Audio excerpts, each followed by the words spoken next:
It starts with an idea, maybe just a kernel of an idea. But life gets in the way. School, work, family. We're busy people, constantly on the move. But you can't shake it. It's the last thing on your mind when you go to bed and the first thing that you think about in the morning. And deep down you think, I've got something here. But what are you going to do with it?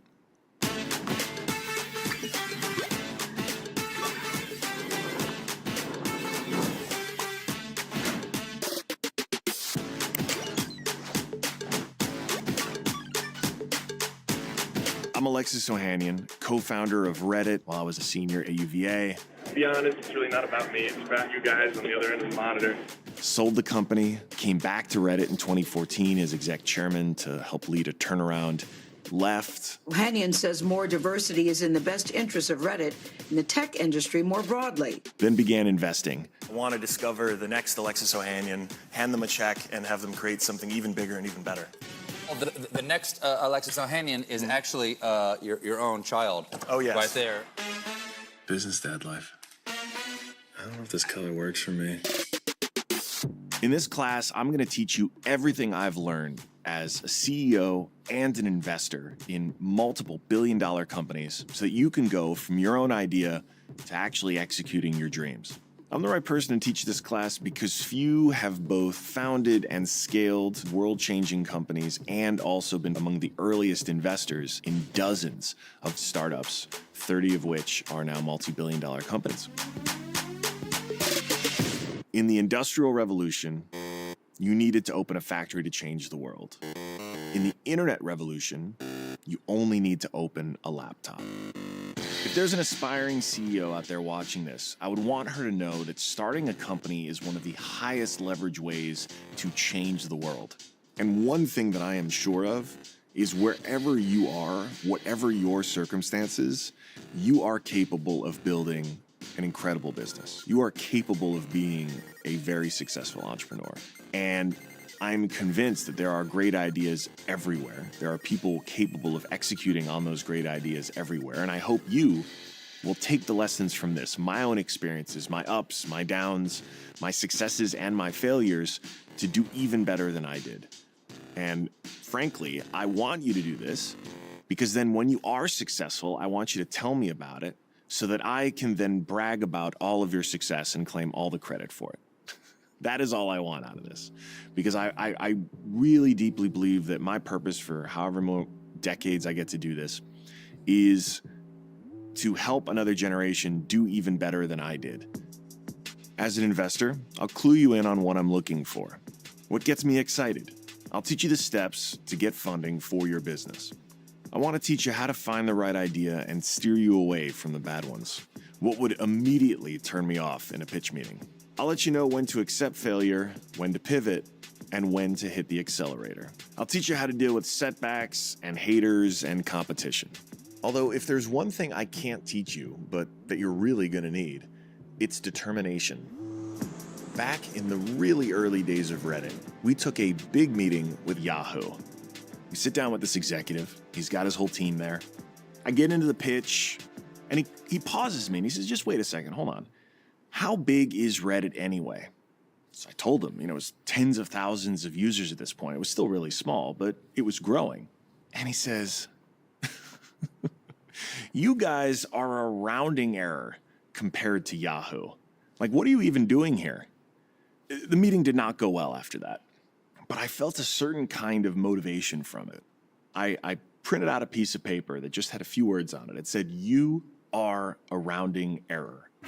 And I looked at that paper every single day when I showed up to work. And they gave me so much life. I know I would not be the entrepreneur that I am had he not done that. And so my advice to you is, look, you're going to come across haters in all forms. Don't take it personally and use it as motivation for when times get tough. I'll also be talking about corporate responsibility. Founders today are so much more sophisticated than I was. I meet CEOs now who from day one, even when they're 22, realize that what they're building has massive repercussions and will have a big impact on future generations. And they take that responsibility seriously. The very best founders, the most successful CEOs are going to have to think about, how will my company fit into the broader society that it's going to shape? I look at it through a very simple lens. When I am explaining this hard decision to my daughter when she's grown up, am I proud of the answer? That's the test. So this class isn't just for business people. This class isn't even just for entrepreneurs. This class is for anyone who's looking for opportunities to take an idea and bring it to fruition. And that doesn't mean just for, the next Reddit, right? This could be for an amazing nonprofit. This could be for an amazing movie. This could be for an amazing fill in the blank. Ideas without execution are worthless, but so many of the best practices of modern entrepreneurs are applicable to someone in just about any field. The playing field has been leveled. All links are created equal. Let's get started. I'm ALEXIS OHANIAN, and this is my masterclass.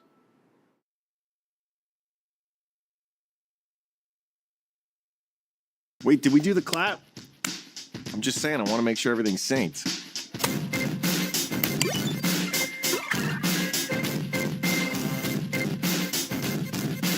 So Tom Friedman has this book and this pretty well-known quote about the world is flat, and he's talking about globalization. And I know for a fact, one, the world is a sphere. I know we got a flat earther thing going on the internet, but let me be clear, folks, world is a sphere. The World Wide Web, however, is actually flat, really does create a kind of level playing field for ideas that makes my career possible. As an entrepreneur, as an investor, the only way I can show up in Boston with a laptop and an internet connection and go on to build something that now hundreds of millions of people all over the world use, like Reddit, is because that playing field was laid out for me. And I know it is still a fraction of the potential greatness that we missed out on for thousands of years of civilization when the best ideas didn't necessarily win because of all the structural problems, because of all the gatekeepers, because of all the things that we know can hold a great idea back. The playing field, of course, structurally in our society is not a level one. I know that I had advantages just by being able to walk into a room as a 6'5" white dude and get taken seriously always. The internet is not this magic wand that all of a sudden solves all of society's very real problems. But it does provide a gateway, and it does provide a chance for you to take an idea and build something and reach an audience that you wouldn't have been able to reach before, and learn things you wouldn't have been able to learn before, and actually bring to fruition ideas that maybe would have been snuffed out in their earliest days if you had to go through and get someone's authority or permission or sign off in order to bring them to life. And that's great for entrepreneurs. It's great for artists. It's great for creators of all types.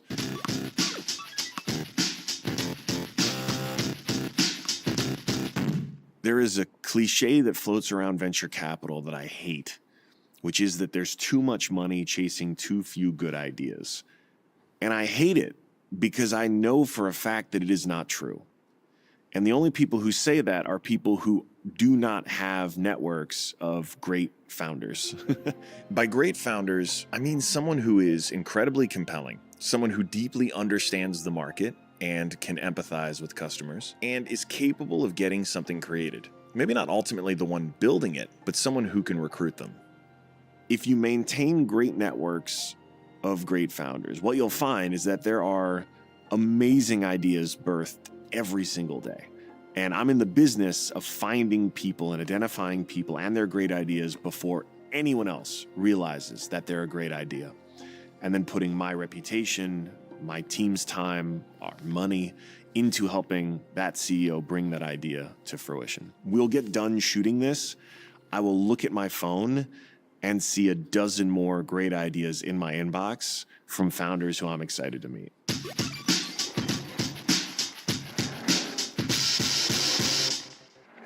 Creating something online today is as low cost as it has ever been, and it's only getting cheaper. So when we talk about the cost of you starting something today, it's really time. It's time. It's making the decision to say, you know what? I'm going to put off binge watching Netflix tonight. I'm going to sit down and really think through this business. I'm going to start mocking up wireframes. I'm going to go talk to customers. I'm going to do the work to better understand what I'm building and then get started on actually building it. So time, increasingly, is the most valuable input to getting a startup started. The costs in everything else continue to fall thanks to technology, and the resources that you have where you invest that time into learning, like this masterclass, continue to get better and better.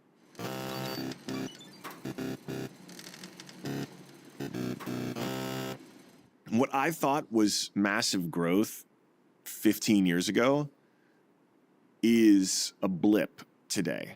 Companies or ideas, when they find real traction, now grow much, much faster. When you really dig into where the internet is going with Web3 and crypto, you start to see it then on a whole nother scale. You aim for massive growth by relentlessly focusing on building something that people want, and ideally something that people love. If they want it badly enough, they'll likely want to share it. And that is a prerequisite for massive growth that, frankly, few founders ever even achieve. We invested in a company called Axie Infinity, and they grew to $100 million in revenue in a single month. $100 million in revenue in a month. And the reason it's so eye-popping is because you now have this intersection of hundreds of millions of people all over the world online, and then now the rails for money, thanks to crypto, and you connect those two, and we're going to start seeing growth on an even bigger scale. The kind of holy shit numbers we're going to be talking about today are actually, again, going to seem kind of boring in 15 more years. So hang on.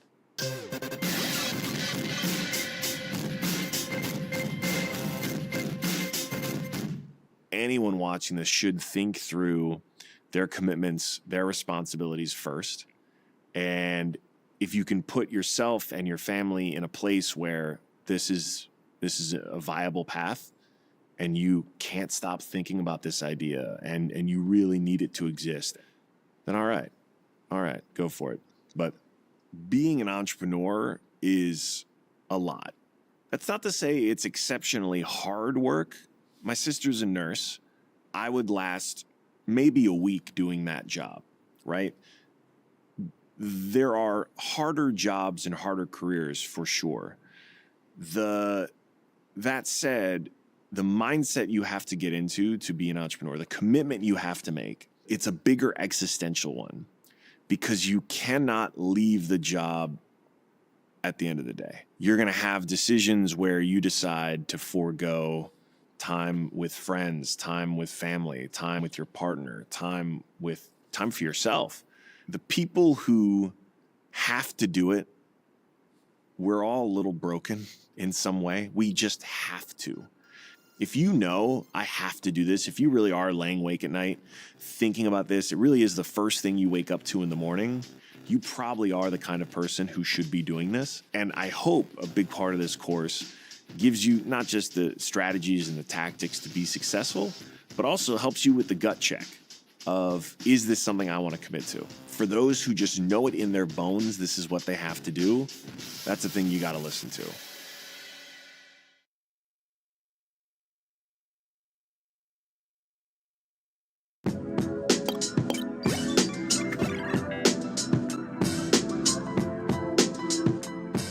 I really should know what entrepreneur means in French.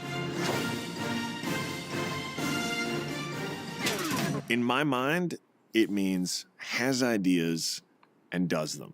As simple as that. Here is a very fancy sounding word that actually is describing a very simple, and because of that simplicity, beautiful idea. And people who hear that word maybe think of it as something that is other. And I've really worked hard to knock that off of its pedestal so that people understand, entrepreneurship is as simple as having ideas and doing them, and everyone is capable of it.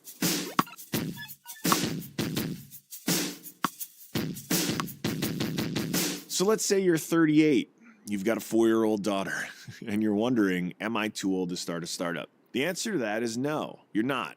And in fact, this would be a good time to pull up all the data that shows exactly how many multi-billion-dollar companies have been founded by folks in their 30s, as well as their 40s and their 50s. You want an example of a company that was started by a 30-something-year-old? You're looking at one. Masterclass. Part of the reason that we are obsessed with this myth or this fantasy of the 20-year-old founder is because it is rooted in some truth, which is a kid right out of the University of Virginia doesn't really have an understanding for how the world works when it comes to media, because he's never done it before. He's just a college kid, and he ran a forum while he was in school. This whole website, everything was just sort of a social experiment to see what would happen when a bunch of people were free to voice their own opinions online. Had I had 5 or 10 years of experience building certainly consumer social apps, I think Reddit would have avoided a lot of mistakes that we made. I think we would have been far more effective and successful. And there are things that I know I did while growing Reddit that I look at today and I'm like, gosh, that was a terrible decision. Why did I make that? Experience is valuable. And the best case scenario is where you have experience, but you're not carrying the baggage of a sort of frozen mindset of how things should be.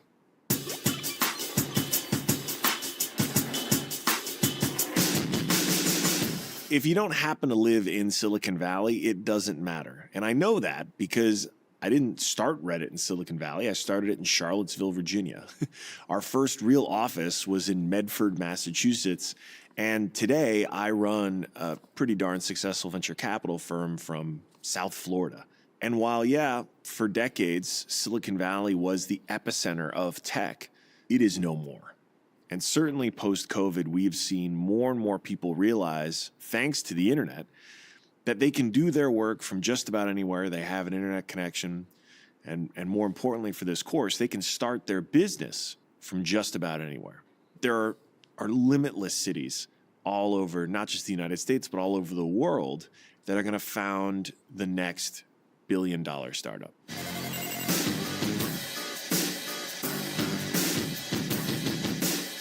The one attribute that someone needs to be a successful entrepreneur is relentless resourcefulness. Not just resourcefulness, relentless resourcefulness.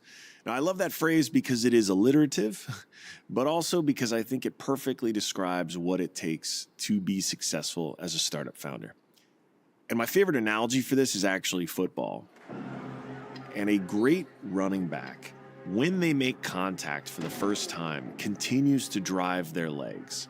This seems like a subtle distinction, but it absolutely separates the greats from everyone else. Waking up in the morning, trying to sell your product, trying to close a customer, trying to build your business. Someone's going to try to tackle you. Someone's going to try to stop you. You're going to run into impediments all the time.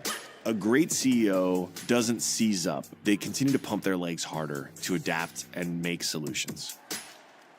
Early on, you have to be willing to wear all the hats. You have to be willing to be a generalist. And even your early employees need to accept the fact that they're going to take on responsibilities that they are not great at. They might actually be quite mediocre or even quite bad at, but will absolutely just need to do their best, learn quickly, and adapt. That scrappiness needs to infect not just the founding team, but even those early employees, because you're going to find yourself in a situation where something just needs to get done. There has to be a responsibility that you take on as a founder, which is you're always the one at the end of the day responsible, this sort of total ownership mindset. And then be willing to question all of these times you get punched in the face about something that disappoints you, something that goes wrong. Really understand why it happened. The best founders I've seen, they'll meet for office hours with us. We'll talk about things that challenges they're facing, questions they have. We'll come up with some ideas in that session. And then a couple weeks later, when we meet again, they'll have tried all of those things. They'll have come up with 3 more new things, and they'll have moved forward as a result.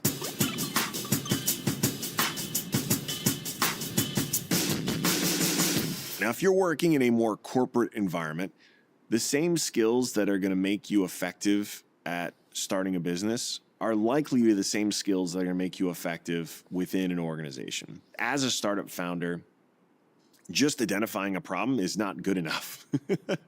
You have to have a solution mindset. You have to have this idea that, okay, I see a problem and I have an idea for what could be a solution, and now I'm going to try it.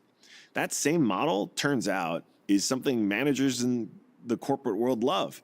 It's going to get you up the corporate ladder faster. It's going to help you be more productive, frankly, and have better relationships with your colleagues, help you be more effective within the workplace, make you a more valuable employee, and give you more autonomy to really control your own destiny. This is a thing we hire for and develop at 776. This is a thing that I talk to CEOs about all the time. Hiring for and developing this kind of entrepreneurial mindset within members of your team is going to help get you closer to that ideal, to that goal.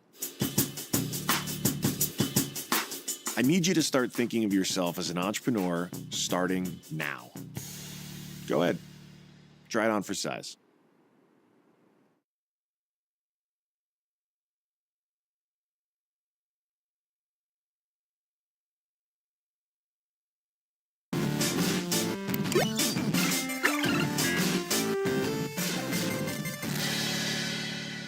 I'm definitely guilty of carrying around, back in the day it was a notepad, now it's just a notes section of my smartphone full of things that piss me off.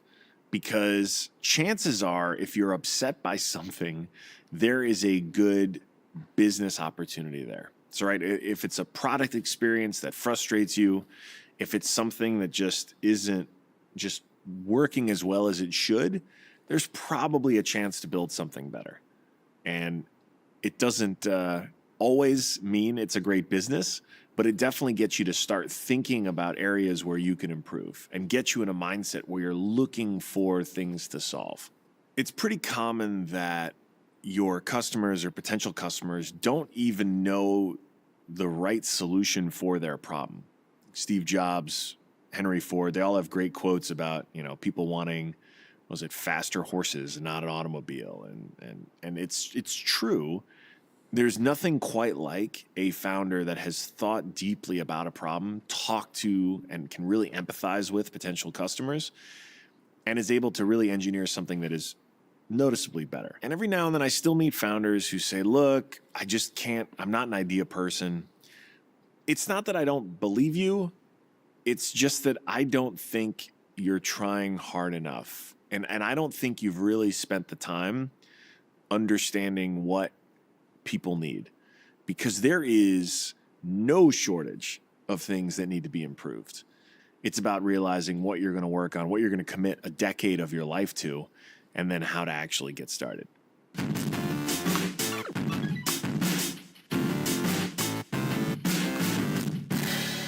Most good ideas have lots of competitors, or at least they have other versions that are less good already out in the market. You should be aware of it. You should listen to your customers. You should listen to their customers, but pay no attention to what they're doing. If you've spent the time in the market, if you've spent the time talking to customers, if you've done the diligence of, even a cursory Google search or Twitter search, you'll know other competitors. But it is rare that I get turned off in a pitch just because competitors exist. And so pay attention to your competitors' customers. Don't pay attention to your competitors, and remain focused on building the best product you can for the users you have today and then the ones you want to get tomorrow.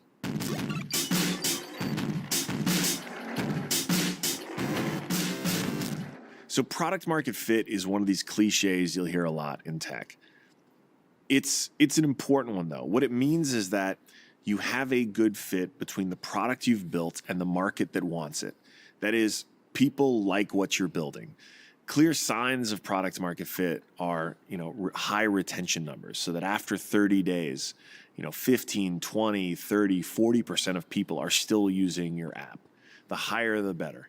In some cases, I've had startups where 30 days after creating an account, 95% of those users are still there using the app, which is extremely high. But there are more subtle examples of product market fit too. Organic growth. So organic growth is basically word of mouth.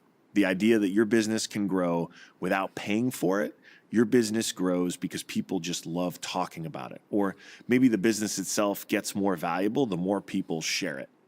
And so when you start seeing new signups, new users, new customers that are just coming via organic word of mouth, you don't even know where they come from. They're just clearly coming without a destination. They're going directly to your website.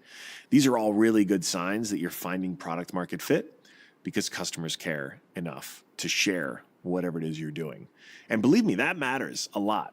Like, consider today how many infinite distractions there are. You get an idea out there. Anyone who's willing to give you a little bit of their attention is a superhero. So do the work to build that community early, because they are going to be such great evangelists, and there's such a clear indication that you're finding product market fit when you have these random strangers on the internet who are excited about what you're building, who are committed to it, who are buying, who are telling their friends. Like, that's special.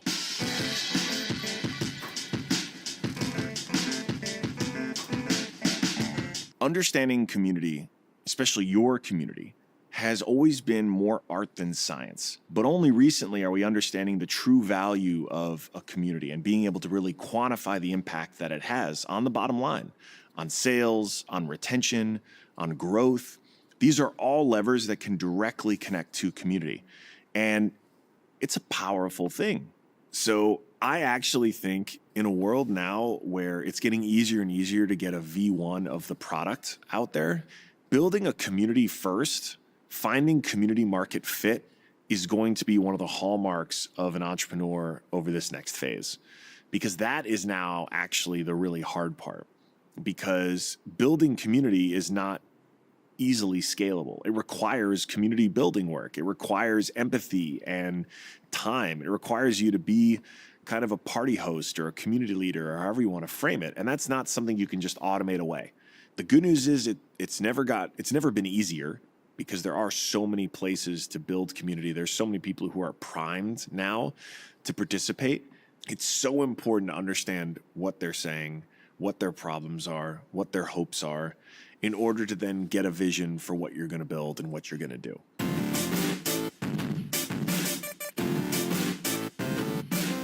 So I want you to go out there, keep your eyes open, grab a notebook, however you want to do it, and see how many ideas you can come up with, online and offline, based on what people are complaining about, hopeful for, curious about. Test your idea one way or another to see if there's demand or there's interest. You understand the community of people, I think, a lot better than you think. And if you can, in many cases, just even open up the conversation, I think you'll be surprised by what you hear back from folks.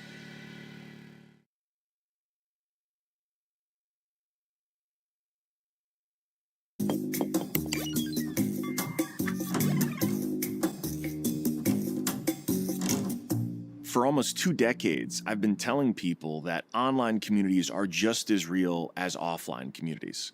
So many of us are making relationships, sometimes with total strangers, online, in communities where they're falling in love, sharing stock picks, building businesses together. That is the new normal. And what the internet has enabled is disparate people all over the world to come together in communities that cross all kinds of geographies and sort of traditional boundaries. And this is an exciting thing. If you're a creator, if you're an entrepreneur, if you're someone who has an idea, you are more likely than ever to find a community that actually already has this same problem or this same ambition or this same desire. And only in the modern era, thanks to the advent of online communities at scale, can we actually see the power of that and track that.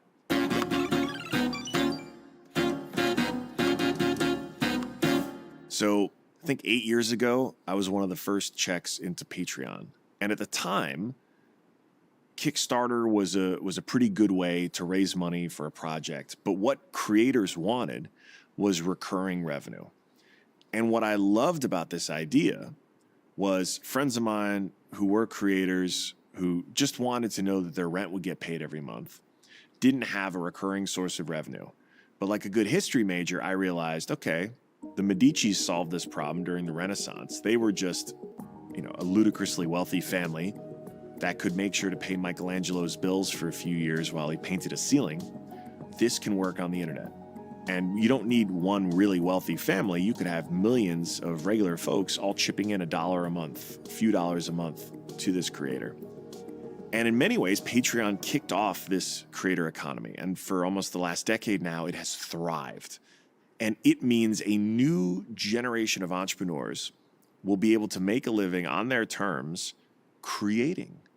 It's amazing that you could have someone in Oklahoma who does a cappella renditions of video game theme songs who can make a living without ever having to go to LA, without ever having to get an agent, without ever having to sign a deal, just making content that they genuinely love for an audience that genuinely loves the content.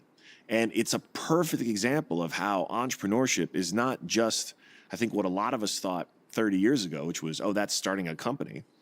Today, it's, oh, I want to be a creator. The starving artist cliche exists because usually when people heard that you were into the arts or created, they just sort of feel bad for you and be like, gosh, I hope that works out, Now we're seeing a new path, and it's one more example of just how broad the definition for entrepreneur has gotten, and it's a great thing.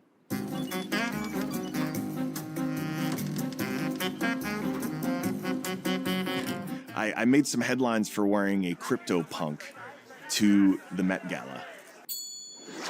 And it was a very particular one that I bought for my wife because I saw it and I was like, oh, this looks just like my wife. I'm going to buy it for her. She really liked this gift. The CryptoPunk was really one of the original use cases of art in this new medium called NFTs, non-fungible tokens. Digital collectibles or digital creations that if you want to claim ownership of it, you need to own its digital record. A formidable opportunity for these artists to commercialize their work. They're able to attach smart contracts to their work, which govern the ways in which the works are sold and resold. Now, some people are baffled by this. They recoil against the whole concept that there is a real art market online now. But that just begs the question, what is culture anyway?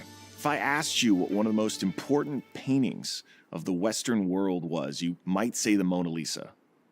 Millions of people from all over the world go to the Louvre, wait in line, spend a ton of money and a ton of time to go look at a painting. I mean, no disrespect to Da Vinci. It's not his best work, but it's certainly his most famous. And yet, no one cared about the Mona Lisa until it became a meme. This is true. You can look this up. That painting was in the Louvre for hundreds of years, and no one cared. Until, in the early 20th century, it got stolen. And a bunch of Parisians were all sitting around their cafes going, oh no, the Mona Lisa was stolen. Wait, what? What happened? They didn't have Twitter, but it was a sensation around Paris. Yeah, the Mona Lisa got stolen. I've never heard of it. It's an amazing painting. It was stolen. They found it. Spoiler. They brought it back to the Louvre, and a meme was created. All of a sudden now, everyone had to see this painting that was stolen.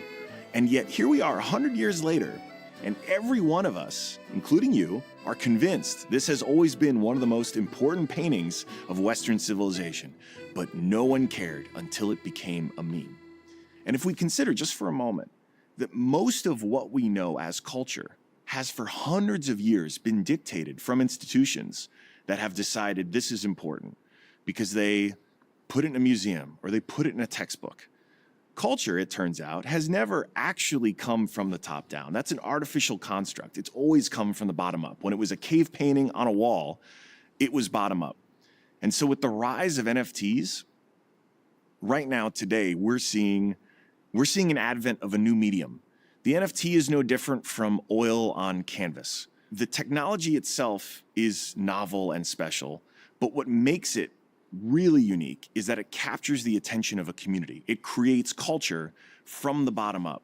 This is something that excites an entire generation of creatives who now get to understand a value for their work that the digital world had previously ignored.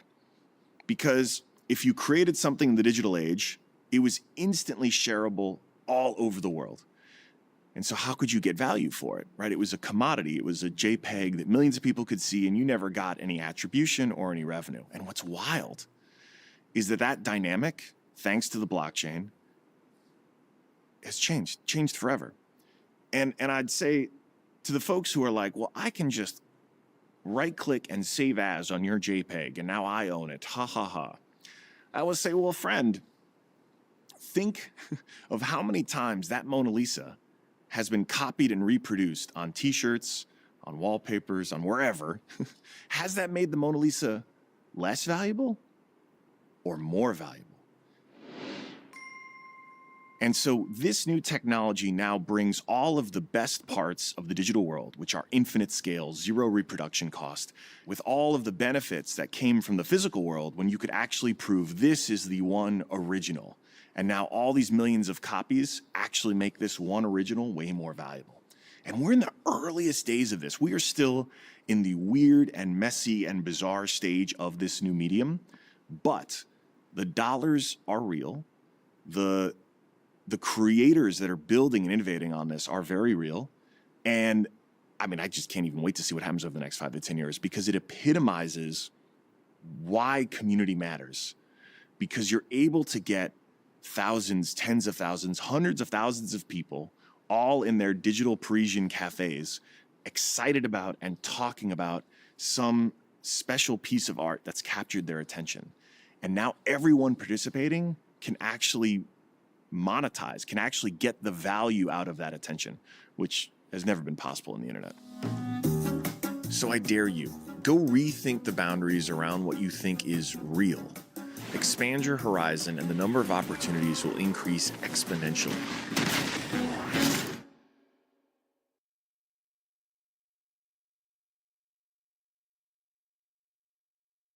How important is execution? Execution is really not that important. So I'm just with you.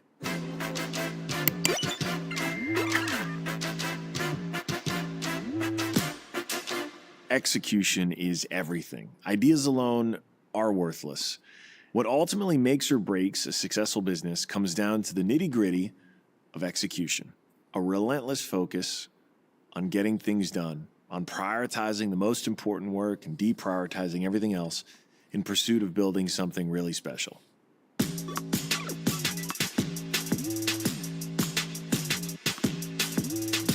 So the MVP is a weird acronym clearly created by people who are not into sports.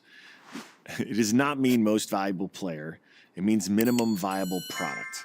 And this is something, I don't know who coined it, but in startup land, this is the idea of the most basic version of your product that solves a problem. That's what makes it viable. It's the jankiest, earliest version of something that just works well enough. And it's something you can put in front of customers or users or potential clients or partners or what have you. And maybe they can click around with it. It does some basic functionality. And it gets you some idea of whether or not you're on the right track. Now, the best case scenario is you have an MVP built, you get it in front of users, and they're willing to pay you money for it. You know, in the case of Instacart, I was an early investor when this company was literally 2 drivers hired off of Craigslist, and you could open the app, place an order, and then one of those 2 Craigslist drivers would get a notification on their phone, head over to the Safeway, fill out your order, and bring it to your destination. Hey, Chris. Hey, yes. Here's your groceries. Perfect. Thank you so much. And that was Instacart, not even 1.0, 0.1.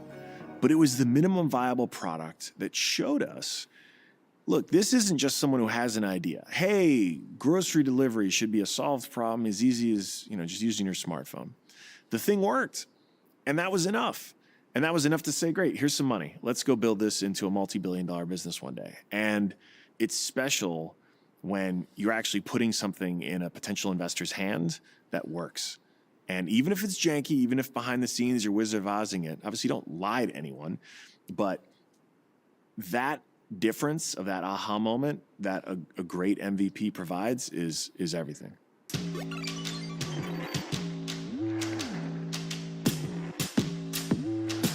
A founder today has more and more leverage than they did a decade ago, because so many of the different components of even getting a business set up have been automated or semi-automated through software or simply just made more efficient, right? Even something like payments.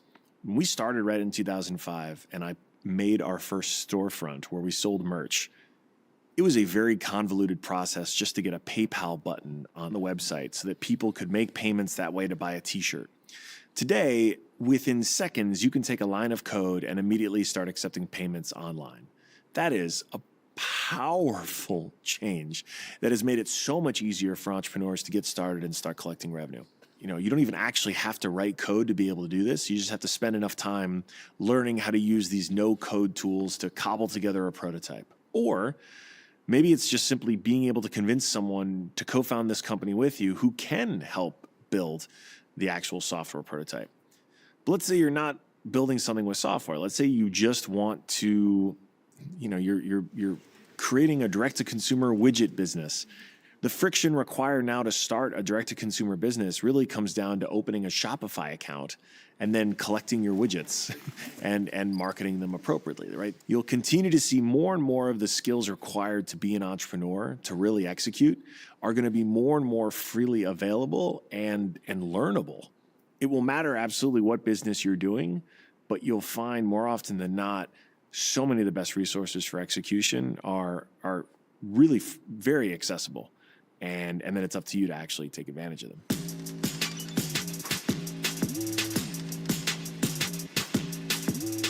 What's ultimately going to determine whether or not your execution is successful is not just doing the work, it's also making sure you're working on the right things and being really good at prioritizing what matters most.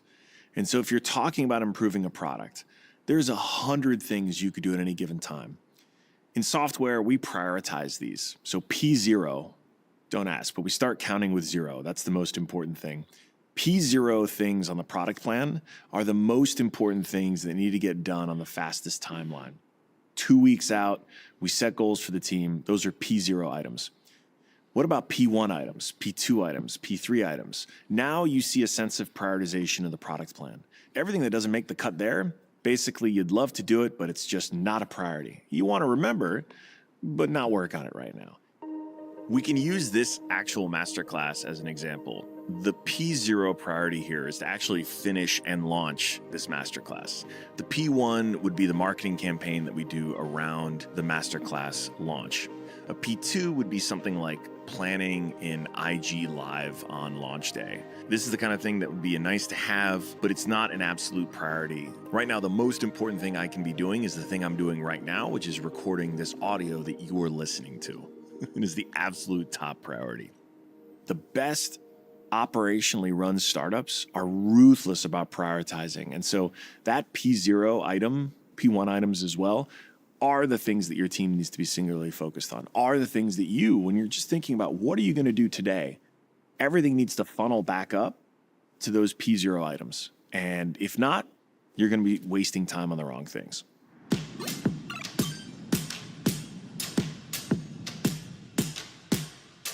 Finally, I get to live my life as a TV commercial star. All right, so these are plant-based chicken nuggets called Nugs. So the first version of Nugs that I tried early on could not have fooled anyone. Like, they were clearly coming from plants. They just wasn't there. Wasn't even close.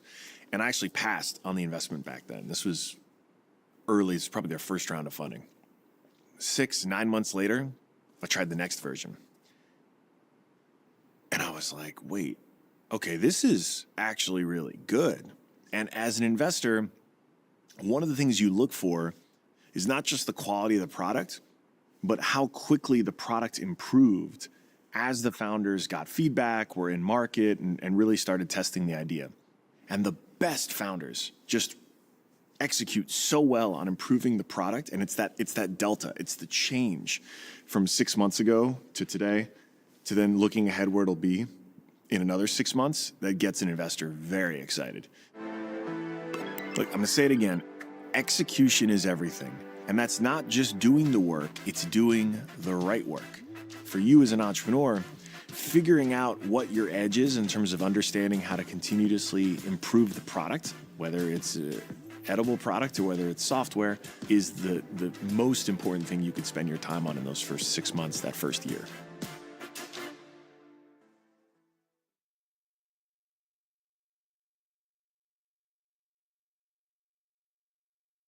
I mean, do we have enough time for this one? I'm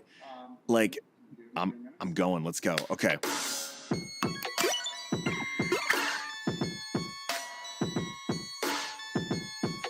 Today, the ways to get fundraising are rapidly changing because everything from crowdfunding to crypto token offerings to even laws are evolving right now that allow more people to be able to invest.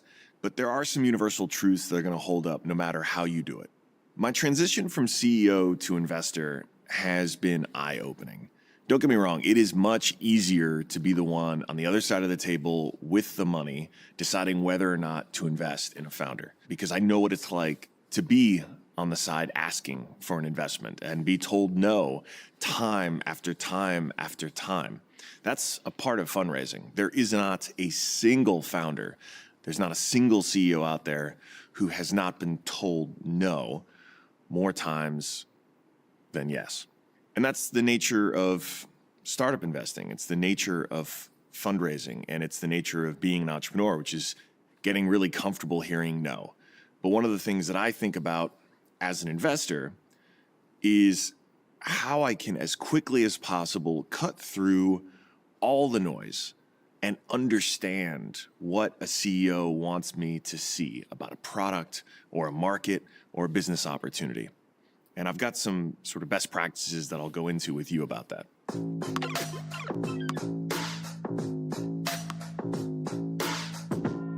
Simply getting in front of people has become so much easier thanks to social media. And there is a non-trivial number of deals that get pitched via Twitter DM or email, or you can go down the list. Some founders have gotten very creative with the ways that they have pitched folks, but what's more important, especially in an environment with lots of noise, is finding ways to create strong signal that attract investors to whatever it is you're building. And so how do you do that? One tried and true method is, as we've talked about earlier, simply shipping something, getting something that is in the hands of customers, that gives people a chance to talk about it, is a surefire way to have your first step into that fundraising conversation. I've had companies that I've found literally on my Twitter feed that I was so excited by, I reached out to the CEO to want to schedule a meeting. This happens more often than you think. Yes, you can cold email, you can cold DM, but know that you're going to be sending a message into an inbox that's full of hundreds or thousands or tens of thousands. Undoubtedly, we're going to see more and more opportunities for founders to break in. We're seeing software platforms emerge. We're seeing more and more conferences emerge that are geared towards pitching. You should never pay to pitch, by the way. The folks who will charge you money in order to pitch your startup to a room full of investors are charlatans. Do not pay anyone to pitch your startup. Instead, look for opportunities, demo days, just general startup events where you can have the chance to get 5 minutes on stage talking about your business, talking about your aspirations. And the best way to break in is shipping, building something great, because that reputation is what opens doors. That's what unlocks your way into investors. It's proof of execution. It's actually showing what you've built, the happy customers you have, the growth you've gotten. And as the cost of getting started gets cheaper and cheaper, as the opportunities and methods to receive funding get easier and easier, you're going to have more and more ways to kick things off.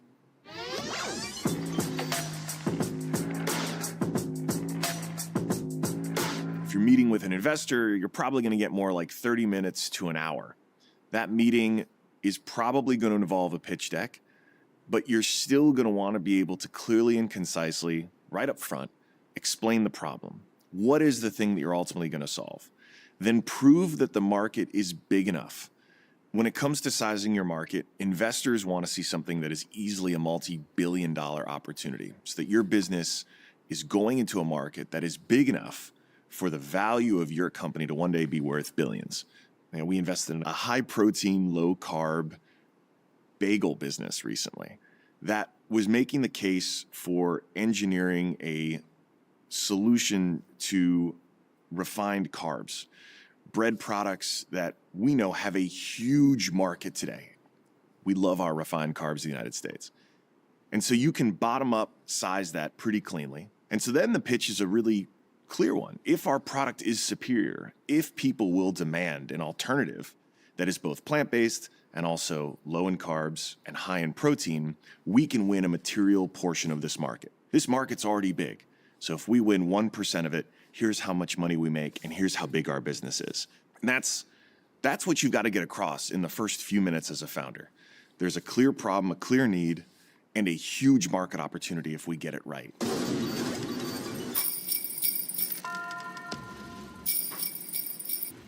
One thing you might be tempted to do is use jargon. That is a mistake. That is automatically a red flag for me as an investor because I want to hear something explained to me in as plain English as possible. And I'll even catch myself on the other side of the table, occasionally dropping jargon just because it's more efficient, right? Using an acronym like MVP, right? We talked about earlier, minimum viable product. Like, yes, jargon has a place in industry because it helps experts quickly describe complex ideas because it's not worth using all the time to spell out a long phrase. But in a pitch meeting, you need to be able to clearly and concisely explain what you're doing in plain English that anyone can understand. And when I meet a founder who thinks that using a bunch of jargon is a way to maybe impress an investor about their expertise, it's a bad sign. And it's something to be avoided because ultimately you're going to need to be able to explain this business every single day to every single person you meet, whether it's a potential hire, a potential customer, or a potential investor. And they're not going to be industry experts. And so you need to be able to be compelling in as few words as possible while still making it understandable. And then when it comes to the presentation itself, it's funny. I'm starting to see a trend. I actually love it when founders just come with a memo to read ahead of time because we ultimately end up creating a memo on our side so that we have something internally to memorialize the deal, to debate the deal, to learn from the deal. And the memo format actually works really well. And if you can really efficiently in like a page explain all the things that we talked about earlier, I actually find it to be a really nice alternative to a PowerPoint presentation. That said, 95% of the pitches we get are those slides, and for the time being, that's probably going to be the dominant medium. And it does help when identifying founders with taste. Finding design talent to make that beautiful pitch deck is actually a lot easier than it was even 5 or 10 years ago. But I care more about the design of a deck when I'm being pitched something that is consumer-facing or where design is really important. Occasionally, we get to invest in rocket ship companies like Stoke. If you're Stoke and you're building reusable rockets, I don't care as much about the aesthetics of your deck because ultimately what's going to make your business successful is not taste. Whereas if you're pitching me something that's a better brand like the bagel company I talked about earlier, it's really important to be able to show instantly that you have good taste, and a well-designed presentation is a great way to do that.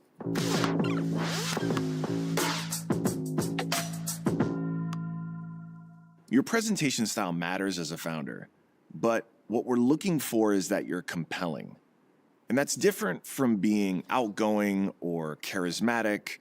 It's compelling. It's a demonstration of a kind of confidence and self-assuredness about your market, about your product, about your customer. You can convince someone, not just us as investors, you could convince someone to come work for you, leave their comfortable job at Google, earning oodles of money, to come work on an early stage risky startup.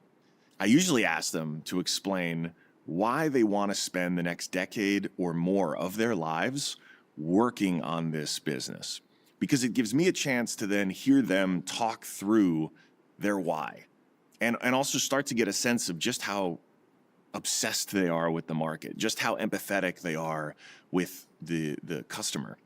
And it also, I think, resets the relationship because people like talking about themselves, especially founders and CEOs. And so this question is valuable for a lot of reasons, not the least of which it sort of resets the whole conversation. And so when we do get into the pitch or we do get into the deck, it's a more relatable conversation.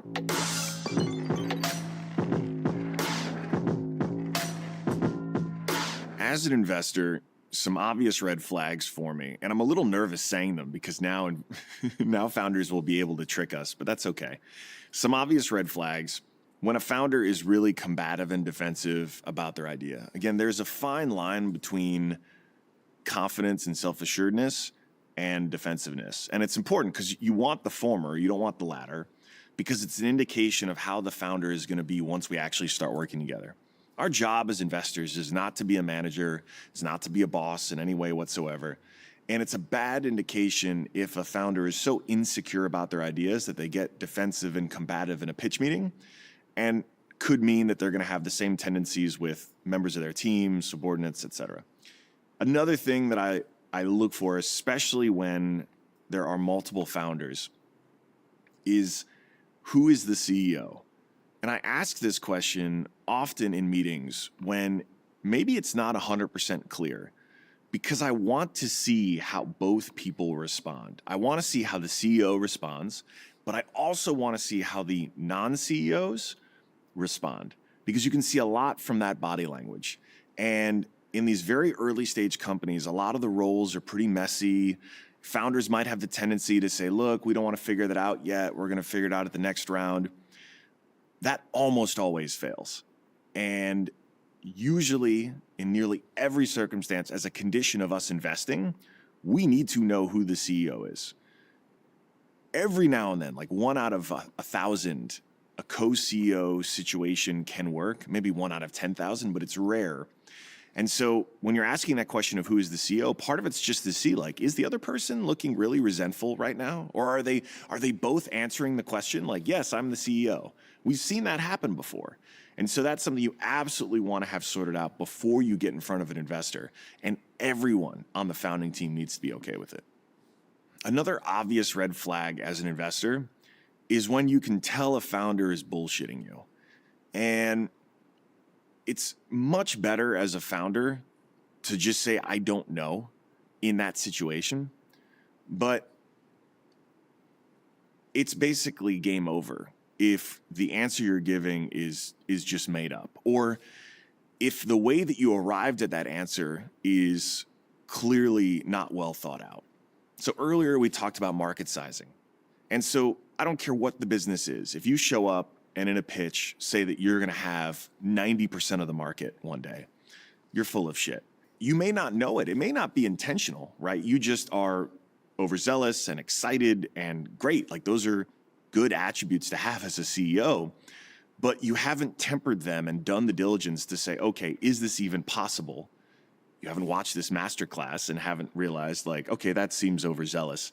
And so it's unfortunately an easy way to dismiss a founder, because if you're not going to be that rigorous about something as fundamental as how big this business could be and do a basic market sizing, like, you're not really willing to do the work. It is more popular than ever to be an entrepreneur, which is a great thing. But there are lots of people who just want to play house. They just want to pretend like they're being an entrepreneur.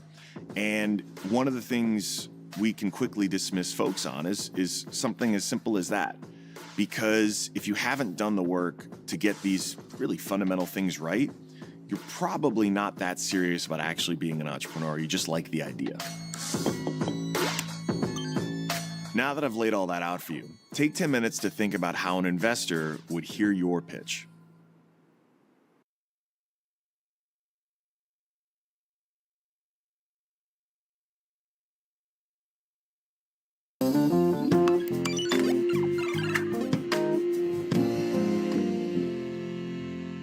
For a lot of folks who might be great product creators, great visionaries, great designers, great community builders, they may have no experience whatsoever in hiring or management or any of the other things.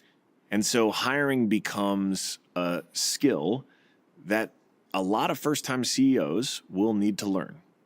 Unfortunately, I don't have a secret for you. Hiring well, hiring quickly, very hard to do. There's no hack. And it's not just how to hire well, it's also how to source well and how to interview well and then how to onboard well and how to develop talent well. And in an environment like today, where the very best people have all the leverage, you really, really have to make a commitment to doing recruiting and hiring well. People can now work from everywhere. You're not just running off a playbook that we've used for a few hundred years in modern business when it was a physical office space that everyone showed up at. You're joining hundreds of thousands of other CEOs right now to create a new playbook for how to create culture and develop people in a remote first world or in a flexible office world, which is very different.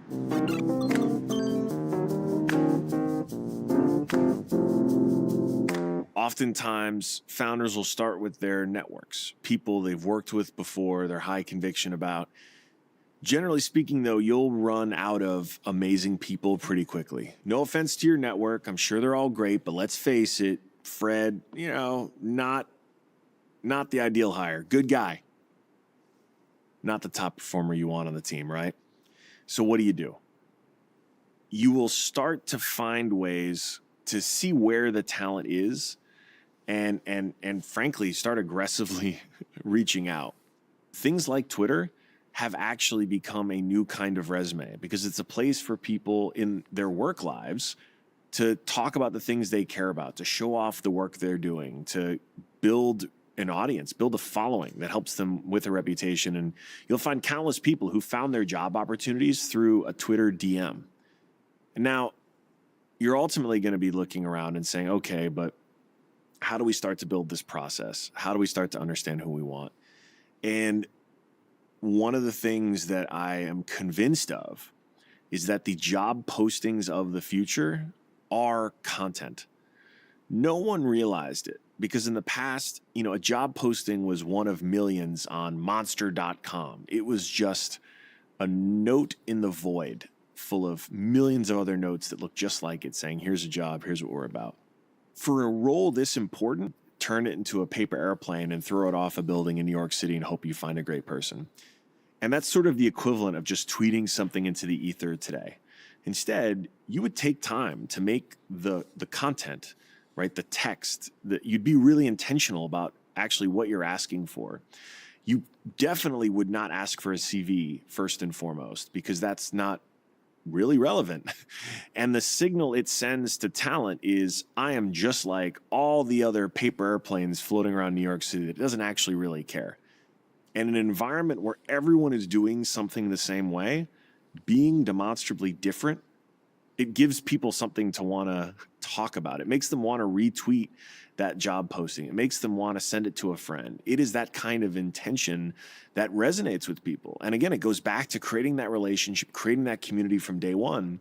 And if I could tell you, you could get 10 times better results from an application that you actually put an hour into to really make it pop, to tell a great story, to be really thoughtful, to be really transparent, you should take that deal every single time.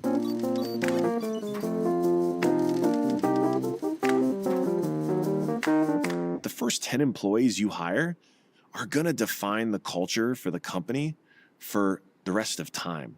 Like, it's actually that high stakes. And this is why I don't want to know about your CV. And I don't think you should be asking either. An ideal hire needs to be willing to help build the plane while you're flying it. And that's just a different type of person. The idea of this is not my job really can't exist at an early stage startup because everything is everyone's responsibility because everyone is wearing too many hats. That's the nature of it. When you're making those important early hiring decisions, the right person can have a huge impact. So actually, when you finish this in post, you should animate this, okay? So your company starts here, all right? And the time goes this way, all right? So companies starting here, companies growing, doing well, okay, things are moving along. You make that important decision to help the business, and you have a lot more leverage early on than later. And the reason for this is because you make that decision, and even just the smallest impact on the trajectory of the business actually has a really big outcome by the time you get over here. Because over time now, you're on a much different trajectory. Whereas, let's say you put that off until later, plodding along, and then finally make that same decision. Because you've waited so much more time, you now, with the same decision, have not had nearly as big of a trajectory impact on the business. So make that decision as early as possible. Reward those early employees, compensate them well, In many cases, you won't have the cash to do it, but that's why equity exists. Find ways to properly incentivize them for the long term, and it will be totally worth it.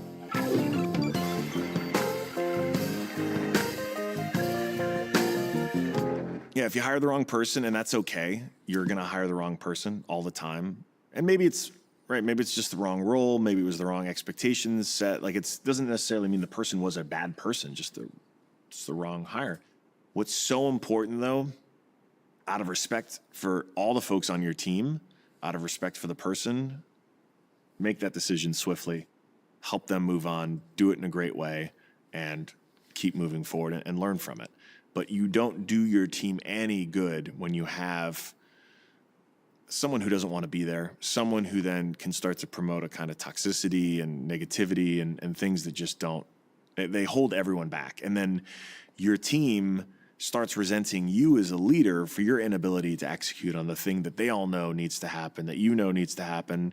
And look, the good news is if you were struggling with that decision, you're not a psychopath. So that's good. Congratulations, you're not a psychopath.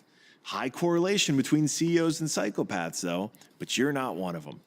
And so what it does mean is now you need to put the time in to coach yourself up with how to have those hard conversations, how to sort people through performance review work and performance improvement plans, and ultimately potentially letting someone go. And so do that out of respect for everyone involved as soon as you can, because it's going to be the right choice. You're never going to regret it. In 6 months, in a year, when you reflect back on it, the only thing you're going to think is, gosh, I wish I had done it sooner.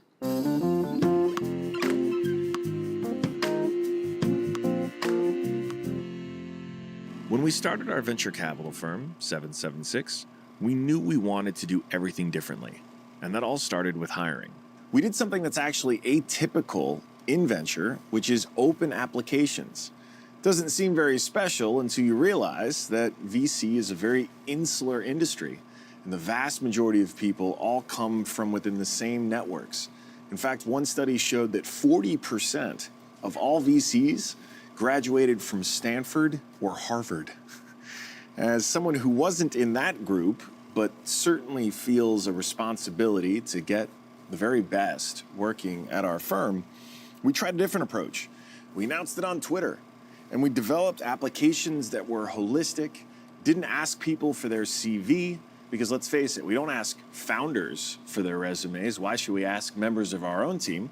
We asked for essays. We asked for explanations of not just experiences, but also potential. And we were able to get over 1,200 applicants, which for a brand new firm isn't too bad. We got some pretty interesting results. You see this kind of creativity that doesn't just show up on a resume, because you're asking questions that don't stop with the sort of bare minimum, but actually push applicants to go a little further, to talk about the why in their own lives and their own stories. Hi there, my name is Christina Yergulakis, and I'm going to share a little bit about my story. Ever since I was a kid, I love building things. My dad always tinkered with technology. He pivoted in his career and founded his own computer networking company. The picture was blurry, but my direction was clear. Back then it was Legos or model cars, and now it's technology products as a product manager. I grew up also banging on the piano, and luckily I had family members who honed that talent. And now excited to share my knowledge with all of our portfolio companies at 776. This is exactly what we could have hoped for, but nothing we could have predicted. Of those 1,200 applicants, over 82% considered themselves underrepresented in tech. And I think this really speaks to the power of hiring for a broader purpose and being willing to break from the common examples of expertise or credentialism and actually getting to talent that is going to have an approach that's unorthodox, that's unconventional, but exactly what you need in a business like this.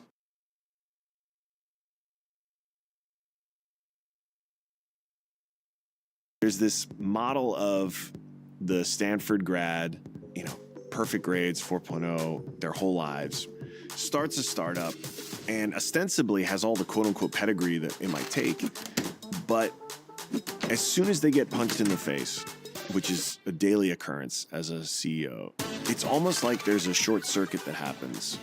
They've spent their entire career in education understanding how systems work and then doing whatever is necessary to check all the boxes. The problem is entrepreneurship, starting anything, has no syllabus. There's no professor. There's only the cold, harsh reality of the market saying, more often than not, I don't actually want this.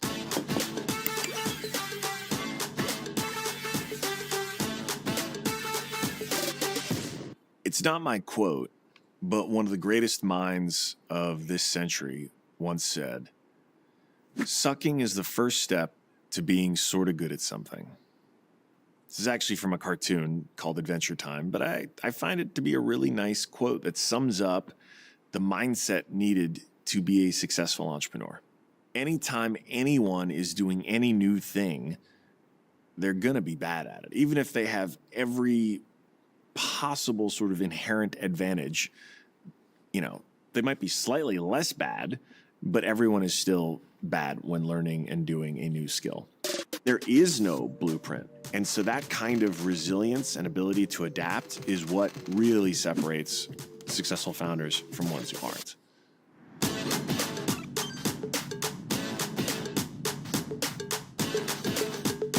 Failing fast is a crucial requirement of starting a startup because you don't have time to fail slowly. Failing slowly means your company is going to fail. You don't have the luxury of time. If something's not working, you have to recognize that quickly and try something else. Everything you do has to be about failing quickly to find that product market fit that I spoke of earlier and find the thing that an investor wants to invest in. And so running these little experiments and failing fast is so important. And it really starts to define great founders. And you see it happen in the first few months.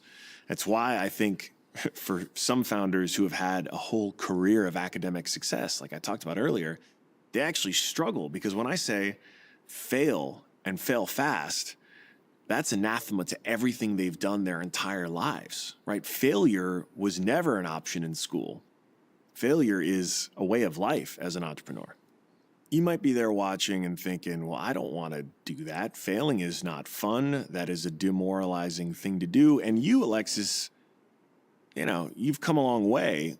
Failure is probably easy for you to deal with because of all the success you've had. But the reality is there is a much greater risk to my failing on a new idea today for exactly the reason you said. And there's that proverb about the tree falling in the woods, and if no one's around to hear it, does it really make a sound? If a company or a product launch fails and no one's there to see it, does it really fail? And so the advice I give to you, and what I wish someone had told me when I was starting Reddit, was that it's the biggest advantage in the world to be starting out because you can fail 100 times and no one's going to care because no one's going to know because by definition, you are still starting out.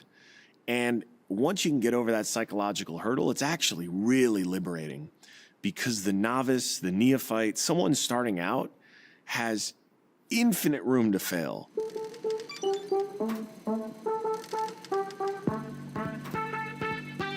So pivoting is some jargon. Again, I don't know who came up with this one, but basically means changing your plans, changing your approach, adapting your business in a pretty material way.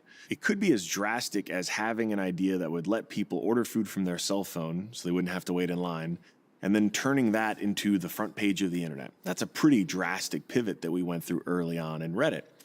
So that original company was called My Mobile Menu, or for short. I'm very proud of that name. And, after a year of talking to customers, doing all the things that I thought I needed to do, we had a lead investor tell us, I'll invest in anything but that idea. And it was a pretty direct pivot. The market does not usually tell you that clearly, go work on something else. But in this case, it did because we were just starting out and we had an investor that we really respected who we really wanted to work with. And we said, fine, let's try something new. There's no easy answer to when is the right time to pivot, but There is a difference between just losing faith in your existing idea and leaping to a new, better idea. And a strong pivot is an example of the latter. Generally speaking, if you're going to pitch investors, you don't want to pitch them in the midst of a pivot. You still want to have some clear story for what you're doing and why. There is no shortage of pitches out there that come through to an investor's inbox or ultimately gets to sit down in front of them and tell them their idea. And so you have this narrow window to teach an investor something new, leave them feeling like they learned something new. And one of the advantages to having pivoted at some point in your startup's career is you naturally get a chance to say, look, I was an expert at X, and by building this business, I actually was surprised by Y. And that motivated us to adapt our business to go do this other thing. And we invested in a company that had a good core idea, but realized they had an even better one called Papa. What it does is take, maybe college-age students who are looking for extra work, looking to make some money, who are interested in maybe one day becoming healthcare workers or just empathetic, caring people, who can then, per hour, spend time with isolated seniors. Now, in the past, this might have been volunteer work, but it turns out loneliness is a real epidemic. There's 11,000 people retiring every day in the United States. So what Papa realized early was there were a lot of people who wanted to be able to call up a Papa Pal because maybe they lived out of state and just have someone who was trusted be able to come in and check up on their relative. But what Andrew, the CEO, realized pretty early into the business, it was an even bigger opportunity for health plans. These health plans desperately wanted ways to get their members to have healthier outcomes. And so, in fact, selling to health plans was a much bigger opportunity. But if he had started out trying to close health plans that have a much larger sales cycle that could take months or even years to close, he may not have shown enough product market fit early on. It may have just gotten stalled out in bureaucracy. But he opted for the most pragmatic path as soon as he could launch. Get out in the market. That let us launch them on the Today Show. It let us bring them to the world and started to generate real demand and real interest to prove the model out so that when all those meetings with the health plans happened and they eventually really shifted the focus of the business there was a proof of concept.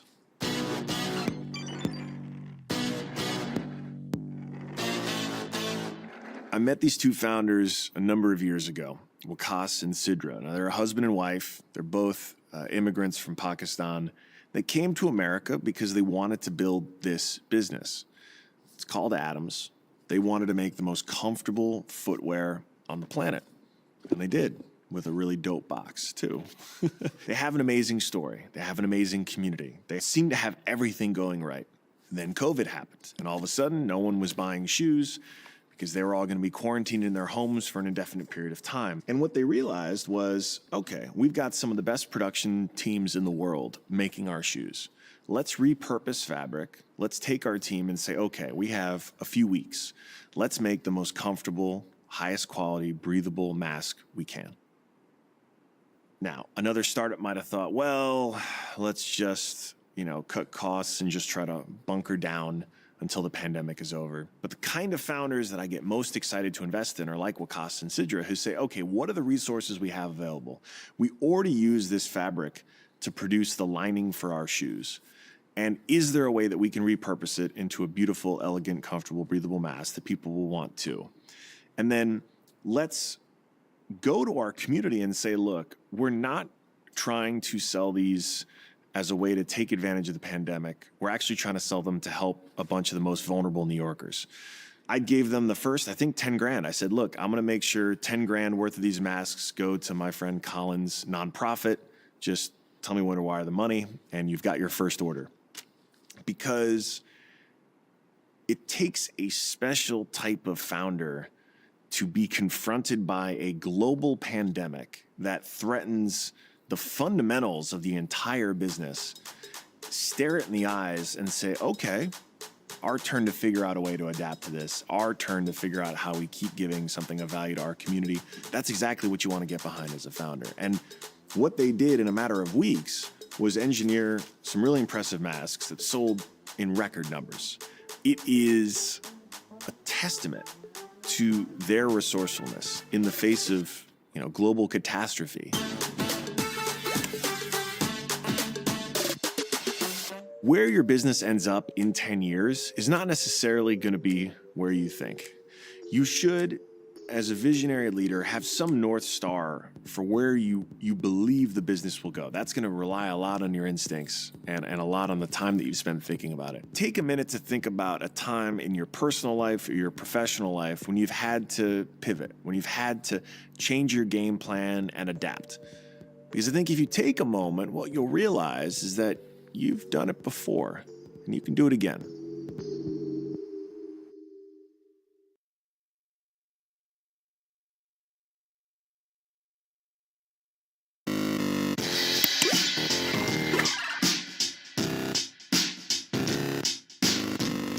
Competition is an inevitable byproduct of starting a business, and the sooner you accept that, the better. I know I personally took all of my competition way too personally for years when starting Reddit because it felt like an attack on my kid. Now that I have a kid, I realize starting a startup is definitely not the same as having a kid, but those feelings are totally reasonable. The danger with focusing too much on your competition is that you're not actually spending time innovating and actually solving problems. And one of the best skills that you can develop is understanding you should just ignore your competition. You should maybe pay attention to what they're doing, and more importantly, pay attention to what their customers say about what they're doing, but don't obsess over them. Because if you do, you're not going to be creating anything new. You're going to be too busy copying the things that they're doing and really limiting the upside for your own business.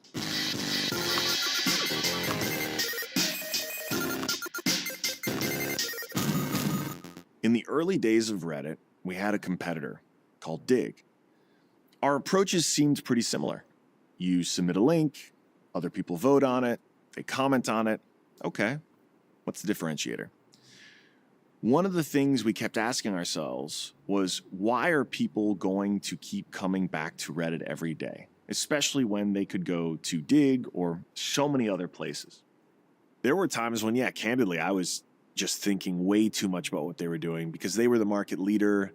They had VC funding. They were based in Silicon Valley. We were this tiny startup, didn't have any funding, based in Boston then. And,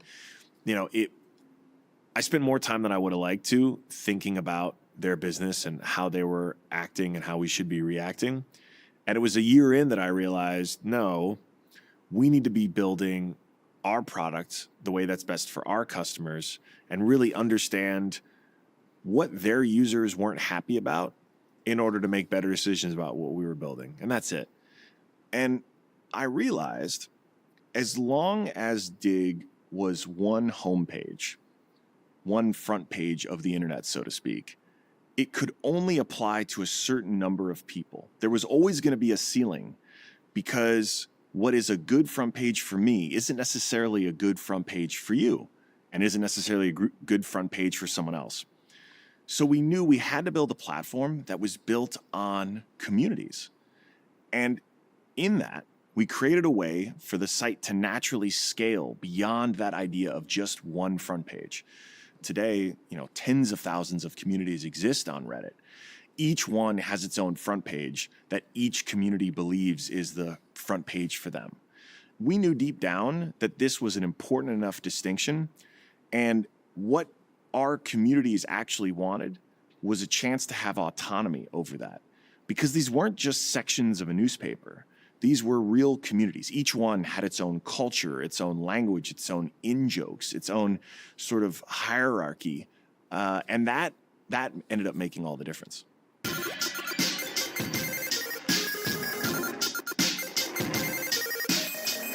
My dad's been a travel agent his entire working life. And around the time I was in high school, he decided to start his own travel agency. So I got to see entrepreneurship firsthand. I helped him build his website. I was his IT guy. Helped him get this little agency up and running in Taneytown, Maryland. He had one employee. They worked really hard. They had a great business. And then, then the dot-com boom happened. Online travel agencies started emerging and started drinking all of the milkshake of small travel agencies like my dad's. And I watched this every day coming home from work. He would get more and more upset at the evening news, reporting on the dot-com boom and talking about how all these websites were stealing market share from what he was doing. And a byproduct of that were the airlines, which used to pay a commission to travel agents, started reducing their fees consistently until zero.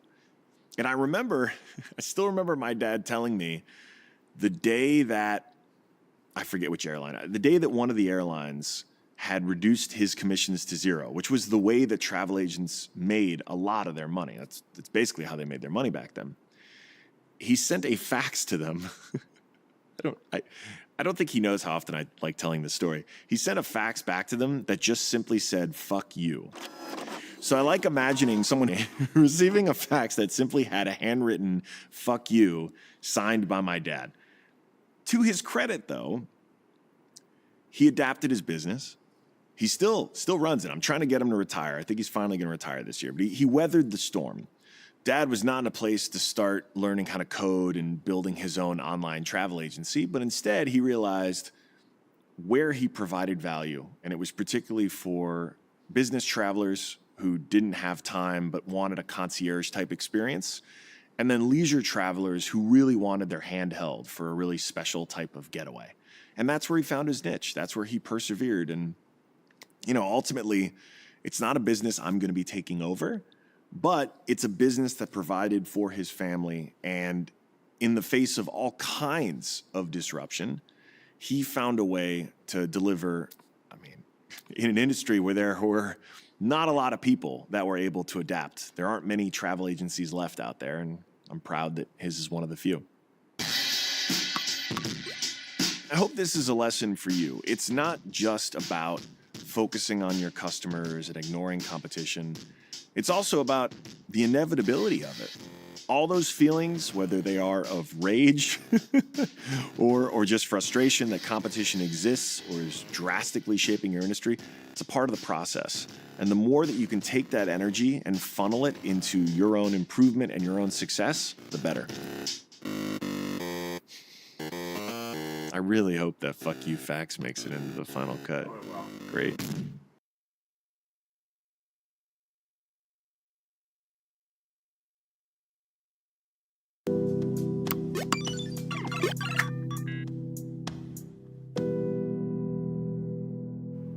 As an entrepreneur, the people in your circle are vital. The people you spend the most time with are naturally going to have an impact on everything you do, professionally and personally. One of the greatest assets I got was having a pair of parents who both showed me a way to do entrepreneurship with my dad, who weathered some pretty tumultuous times as a small business owner, especially of a travel agency. And from my mom, I got an unflappable conviction. I still remember the day I told her that I was not going to law school, and instead I was going to start a startup. And I needed an idea, I needed a co-founder. All I knew was that I was starting a business. And her immediate reaction was, "That sounds great. What do you have in mind?" That gave me the conviction and the self-assuredness to know that even if it was a total failure, they would still love me, they would still support me, and things would be fine. I feel so grateful for the fact that I had folks in my life like my mom and my dad who gave that bit of foundation that I see has played out and is responsible for everything I've accomplished. And I realize how lucky I am to have that foundation. And I realize a lot of people, maybe you watching this, don't. I'm grateful for the fact that the conversations around everything from mental health to career development to just physical wellness are becoming more and more common in business, because the more people are able to talk about it, the sooner they're able to do the work. And every one of us has work to do, myself included. if you have access to those resources, take full advantage of them.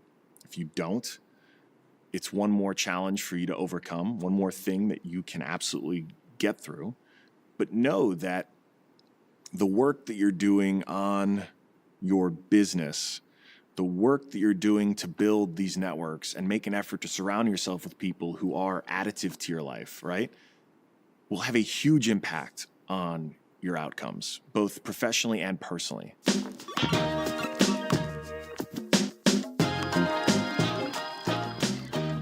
I get asked a lot to be a mentor. And what I tell founders is I am not the right mentor for you. And the reason is I don't believe the person you need right now is someone who's 5 years or 10 years ahead of you. That's helpful for sure. It's someone who's like 1 or 2 years ahead of you.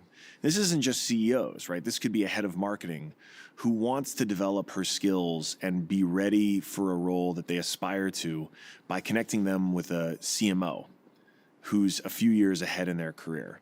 And that pairing is actually where I see tremendous value. Because the advice that I could give you, if I'm 5, 10, 15 years ahead of where you are, is only so relevant. There are things, believe me, don't go turning off this masterclass. There are plenty of things I can tell you that are relevant and valuable.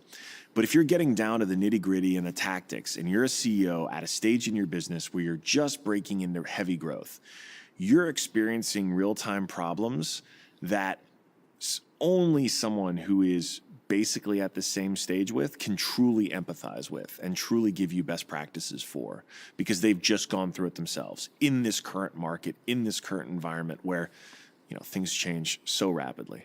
And so having a team around you to keep you honest in that regard is so valuable. And yes, it can come from investors, it can come from advisors who are further in their career than you are. But we really love seeing folks, and we'll go out of our way to pair up folks with peers and folks just a step ahead. And just generally speaking, I advise folks, whether they're founders or my sisters, to surround themselves with people who challenge them to be better.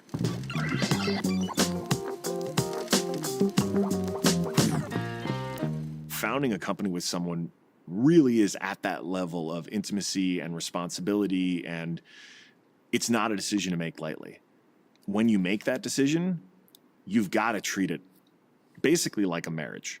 I know there's lots of founders who they come together because they were friends in college and they think, okay, we get on pretty well. We've known each other for a little while. We should start a company together. And that alone is, okay, that's necessary. You should get along well, but that's not sufficient. And one of the questions I'll ask as an investor is about specifically what types of work or projects have you done together? What have you done that demonstrates your ability not just to hang out at a fraternity together, but actually build something together? What are some examples where you've had conflict and able to reach a conclusion, and were you both okay with that conclusion? And if you can't get to a good answer with that and have everyone be excited by it, you're going to have a bad time. So when choosing a business partner, certainly look for people who fill in gaps that you have. Someone who complements your skill set is a great asset to look for in a business partner. Also as important is someone who shares your values. And I've seen founders in situations where the skill set is perfectly complementary. One sophisticated, savvy sort of business leader, one sophisticated tech leader. And ostensibly, it's great. This is peas and carrots, right? They complement each other well. But if their values don't align, it will eventually come apart. Because 1 year in, 5 years in, 10 years in, 20 years in, you're making decisions about the business that are much more holistic. It's about a kind of vision for what the opportunities are, what the risks are. And if there isn't alignment on the values, founders are going to make different decisions. And eventually you're going to see that divergence. And so the sooner founders can sync up about what their values are and what their personal whys are and what they feel are their responsibilities as business leaders, the better. Because having that kind of alignment is what makes long-term partnerships successful. if you don't have a co-founder, it's still very worth having comrades, so to speak. We talked earlier about having peers and folks who are sort of at your level or where you want to be in another couple of years in your group. Same concept. Solo founders can get the benefit of the emotional support of a co-founder without actually having a co-founder.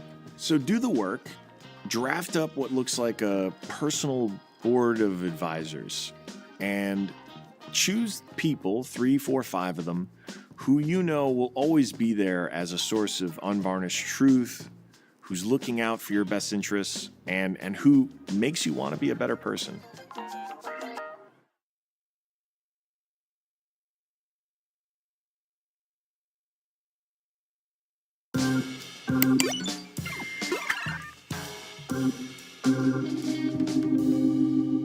I always used to tell founders to not care about press because that itself was not a goal. And it's still true. But what has changed is that as media becomes more broad and a more accurate reflection of just internet sentiment or sort of community sentiment, it actually gets more valuable. I want to be careful. Again, it's still more important to build a great business, but the value of having the zeitgeist aware of and excited by what you're doing is increasing.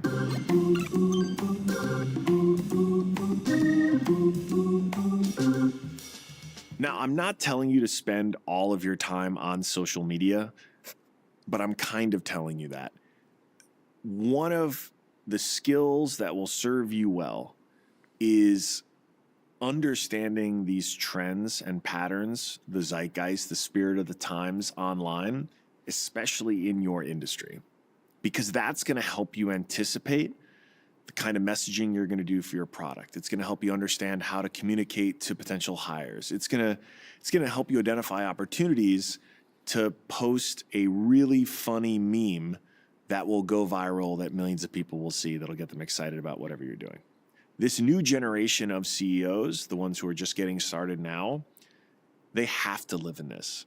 And so a decade ago, I was telling founders, hey, be aware of a story in the media and use that as a peg that you can tie your story to, right? If there's a ton of people talking about return to work and the future of the office and whatnot, sort of thing that's going on right now because of COVID, if your startup fits into that narrative in some way, shape, or form, that's a story peg you can use to get someone more interested in whatever you're doing because they'll see the relevance and the connection.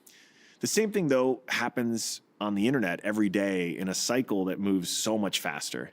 And so this could literally be a meme that is tweeted and then goes viral and is forgotten 4 hours later. But if you can identify it, use that as the peg. See that as a way to tell your own story in addition to it, or maybe remixing it. That's how you ride that wave.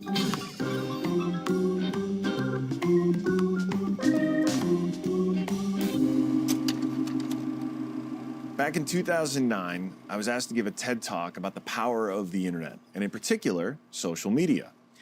And so I used this story about Greenpeace. They were really concerned about the humpback whales and wanted to do something to raise awareness for the whaling expeditions that were happening in Japan. So they created an online poll. Now, some of these names were really erudite and thoughtful, and then there was Mr. Splashy Pants. Now, they put that name up just as a joke. They weren't expecting anyone to vote on it, but this is the internet. And as soon as Reddit found out about that whale, they got excited. We even changed the logo. I doodled a version of Splashy to his friends, Mr. Pants to you, and then really got people fired up because Greenpeace saw the initial poll numbers and they thought there was a problem. They actually threw them out because they weren't happy with the results. 73% for Mr. Splashy Pants, this can't be. So they reset the poll, and sure enough, Mr. Splashy Pants won again. It was a great victory for that whale. Now, what happened next was surprising. Because Greenpeace had tried, to undo this first attempt, it only galvanized the online community even more to rally behind Splashy. And as a result, hundreds of thousands and soon millions of people were learning about this whale and the naming event and ultimately the plight of these humpback whales that it actually forced the Japanese government to halt their whaling expeditions. And all because Greenpeace tried to stop this silly whale and its name from flourishing. And what they learned from that, and what I hoped everyone in the crowd would realize, was that we've only had perceived control over the narrative. The reality is, on social media, no one has control. The gatekeepers are not in control. It's up to us to decide, to vote, to share the things that we care most about. And the sooner you can lean into that, the better.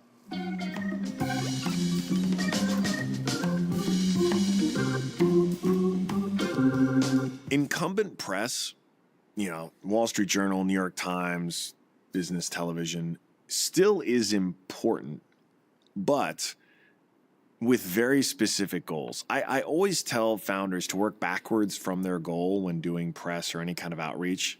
If your goal is to drive more customers, that determines where you're going to go and where you're going to spend your time. If your goal is to help open up the door to new hires, right? It's going to affect where you choose to go. And these legacy institutions still have a great brand value, but as there are more and more alternatives and more competition for the incumbents, their authority and their influence is going to wane, if for no other reason than a company launching this year, and especially next year and the year after that, can so perfectly curate all the people it wants to talk to, right? If they're launching the plant-based chicken nugget company of the future, knows its audience very well, knows exactly who reaches that audience, knows exactly the people who reach that audience who are also into plant-based foods, who are also into fitness, who are also into, you could carve and dice out a quote unquote media list to a tremendous degree of specificity, and then go outreach to exactly who you want to talk to and exactly the way that you want to talk to each one of them, and build out a very specific campaign. It's on you, what you gonna do? You're inevitably gonna get bad press. You're gonna take it personally, especially if you're like me, and you're gonna need to forget about it as quickly as possible. I coach plenty of founders through this. When the first time it happens, it stings so much because your company is so personal to you that you take it as an affront, almost like it's a kid. And it's always the same process where we acknowledge it happened. I remind the founder, look, it's not you. It's about the company. You are not the company. And at the end of the day, maybe there is some good feedback in that negative press. Let's take it for what it's worth and forget about it, right? That news cycle is going to move on within 12 hours. 24 hours tops.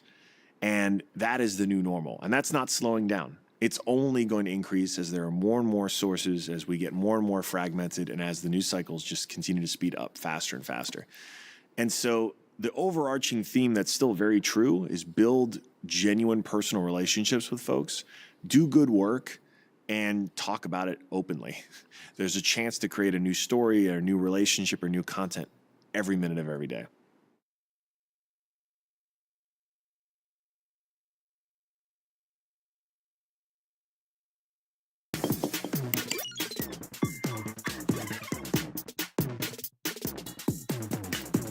We know the business adage, word of mouth is the best form of marketing. We've all heard it. We didn't have to go to business school to learn it.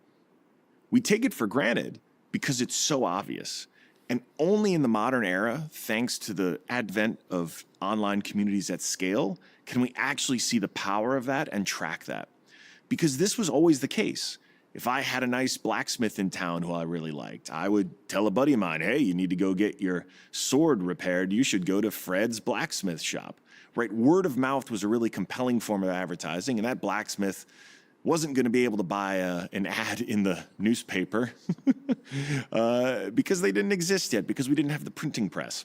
But today, every one of us has our own little printing press in our pocket, where we can authentically and genuinely spread the word about our local blacksmith or our favorite startup, and other people will see it and can easily amplify it. And now that we're starting to understand and really measure that, we're going to see an entirely new way that every CEO is going to think about community. The internet has drastically changed the relationship to the customer. Social media was the first wave of this change. And the realization every company has now had to go through is that your customers are everywhere. Your customers are talking about you everywhere. And your choice is simple. Either ignore them, bury your head in the sand and hope that it just takes care of itself, or engage with them, learn from them, empathize with them. And if you're going to keep trying to do the former, you're probably going to have a really bad time. You have an imperative now more than ever to engage with every single one of your customers, good, bad, ugly, where they are, and in a way that shows that you actually give a damn. Do you like how I tied the blacksmith thing together? I wasn't sure where I was going with it, but I feel like I brought it in.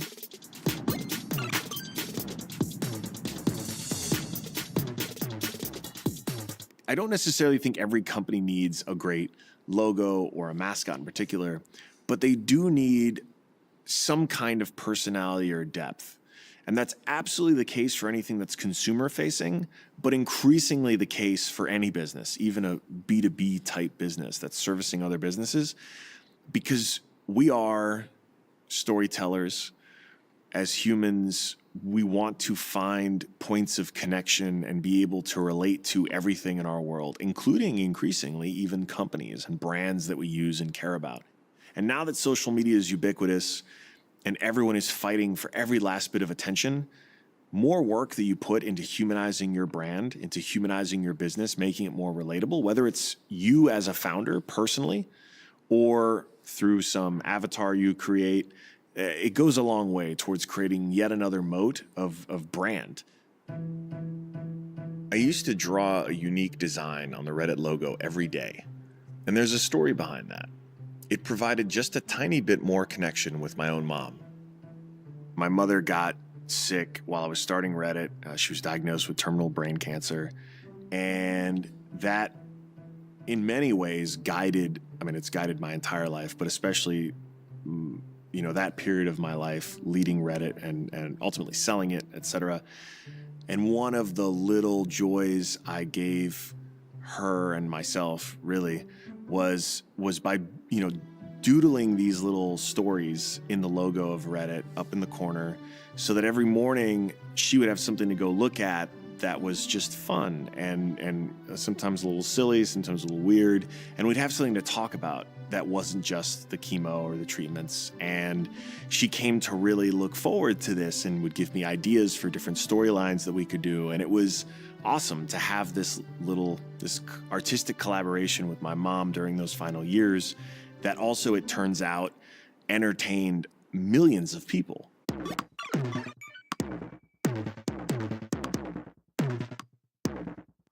The concept of surprise and delight is something that I've just always been obsessed with, because on the internet in particular, people's expectations are just so low. And that's actually a huge advantage, because when expectations are low and you come in and really delight people, oh man, that happy zone in between of that low expectations meeting with really great experience creates a lifelong customer. For instance, when you emailed contact@reddit.com with a customer support question, for the first 4 years of the company, you got a response from me. As a founder and CEO, one of the highest leverage things you can do is send a thoughtful and supportive reply to someone with that signature that says founder CEO. Once I got in the mood to be like, okay, I'm going to go do some feedback emails, I would immediately start with the most recently sent few emails so that those people, those lucky folks, would get essentially an instant reply. And over time, you build up a lot of confidence with your users, a lot of confidence with your customers. And then when things do go wrong, and they will, you'll make mistakes, you will have earned trust. You'll have earned respect. You'll have earned the benefit of the doubt. take some time to actually think through what are some ways that you can surprise and delight your own customers? What are some ways that you can rethink what actually delivers value to the people who you serve?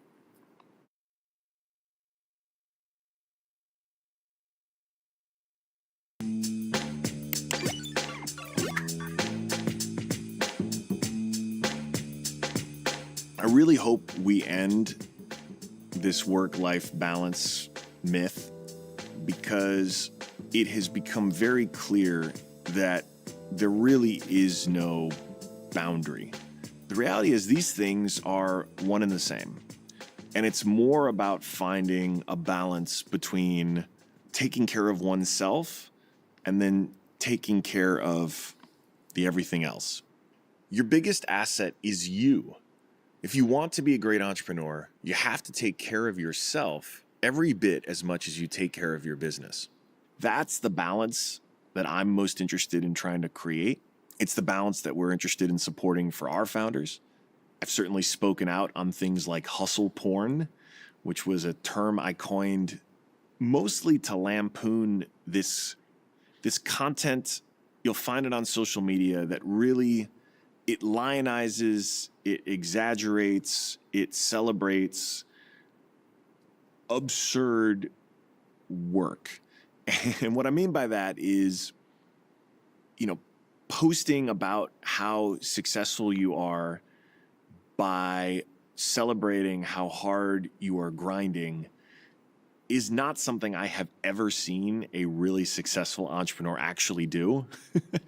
And in fact, the most successful entrepreneurs I've ever known are the ones who work the hardest at trying to find that balance. Again, not between work and life, but between self and the needs of others, however broadly defined.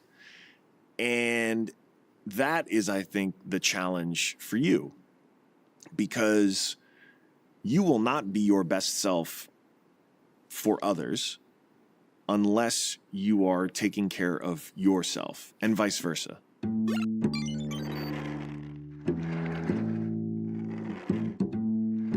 I'm convinced that there is going to be a smarter generation of entrepreneurs, hopefully you watching this, who understand that those boundaries need to exist and who need to do the work to create systems, to create process, to create good habits that allow for both to flourish. But you're going to spend your entire career trying to find that. And it's going to ebb and flow. It does for me.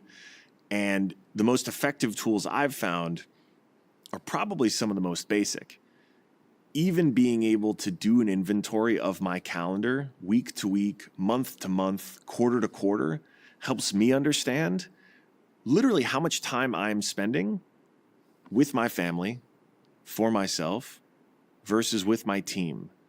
Just even doing an audit of your calendar. Now, granted, we've built our own software into 776 to make this very easy, but before that, I was still just using my own calendar just to look Sunday mornings to get a sense of like, what the hell did I do this last week? Have I been spending enough time with my daughter? Have I been spending enough time for myself? Have I been spending enough time on the things that mattered most during the work week? I challenge every entrepreneur as early in the process as possible to start to do this kind of inventory.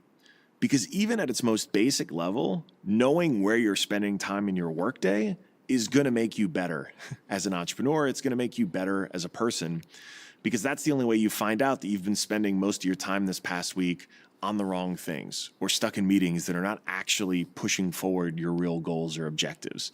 And so doing a regular audit of one's time is really one of the best things you can do, not just as an entrepreneur, but just as a person who cares about where they're spending their time.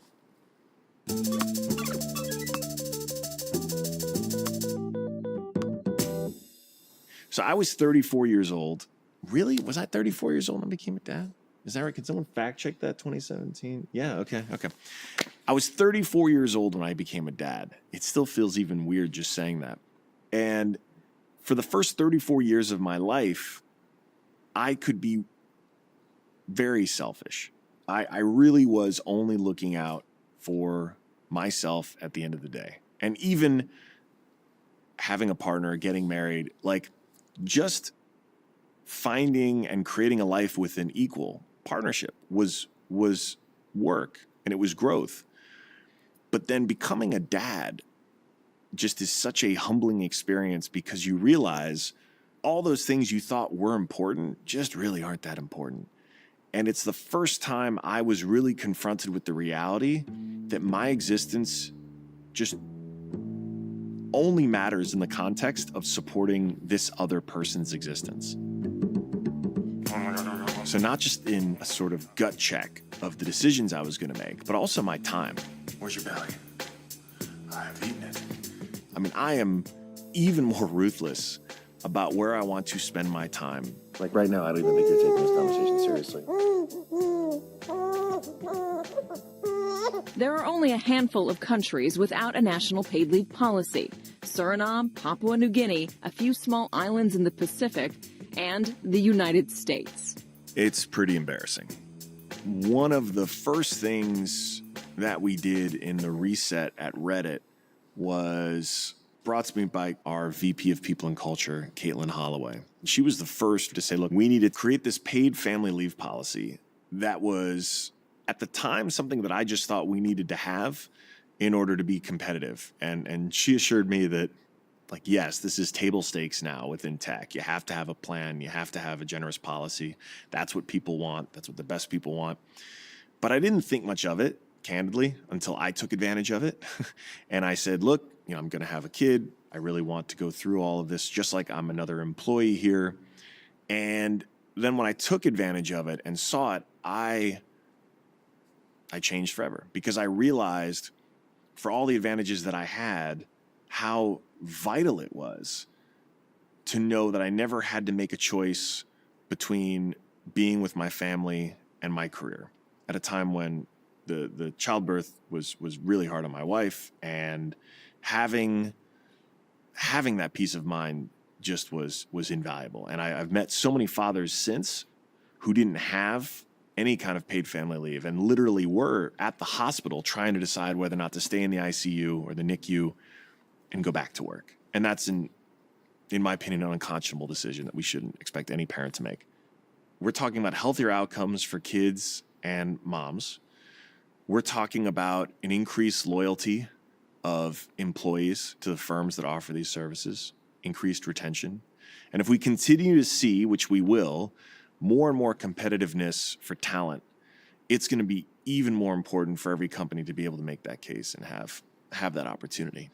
And this is one of the reasons why I've been such a staunch supporter of a federally offered paid family leave. This week, the entrepreneur did what entrepreneurs do. He went to Capitol Hill with a group of dadvocates to try and fix it. What do you want to see happen? I would like to see federally mandated paid family leave, 6 months worth for every American.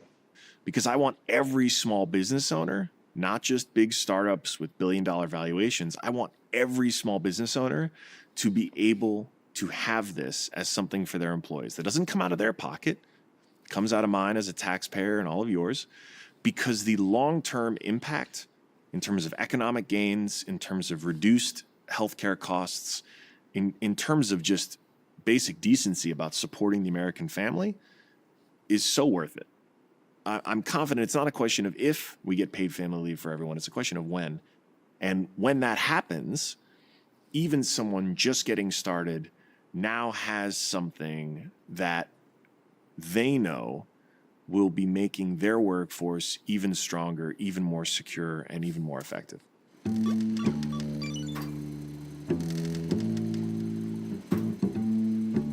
So if you take the advice that I've given you to its logical conclusion, you want to continue to spend as much of your time as possible surrounded by people who make you want to be the best version of yourself. When I see the success that my partner has, that Serena has at whatever she does, it is a win for us as a family unit. And selfishly also just makes me really proud, because this is the woman that I'm spending the rest of my life with. Marriage is not for everyone, but if you want to go down that path, it then makes sense to marry someone who you can learn from, to marry someone who pushes you to be your best self. You can't marry my wife, so hands off.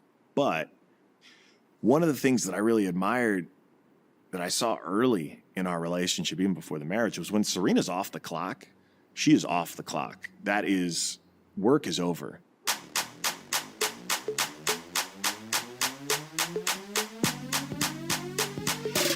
And the focus is on the dinner we're having, or now obviously Olympia. And that is a muscle that I am still developing. I get the I get the tingle where I'm just like, God, I really want to check my phone right now. But I catch myself because I realize, no, I'm here with Olympia right now. This is my priority. This is what I'm here to do. I'm going to go do this the best I can so that when I am back working, I'm locked in. On the count of 3, 1, 2, 3. Oh, she's gone. So bottom line is, if you really want to be a successful entrepreneur, you want people around you at the office and at home who can still keep it 100 with you. Finding that balance between the people who you know you need in your life professionally and the people you know you need in your life personally is so important.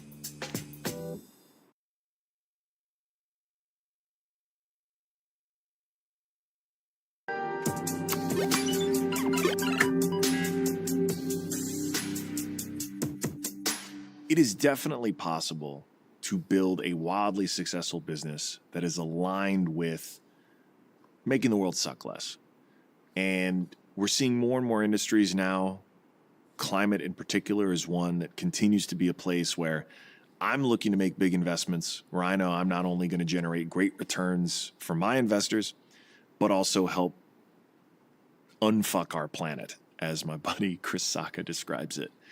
And we're seeing more and more opportunities now, in part because the technology has arrived, but also because of the impending doom that has motivated so many of our best and brightest to say, look, this is a problem I need to spend the rest of my life trying to solve.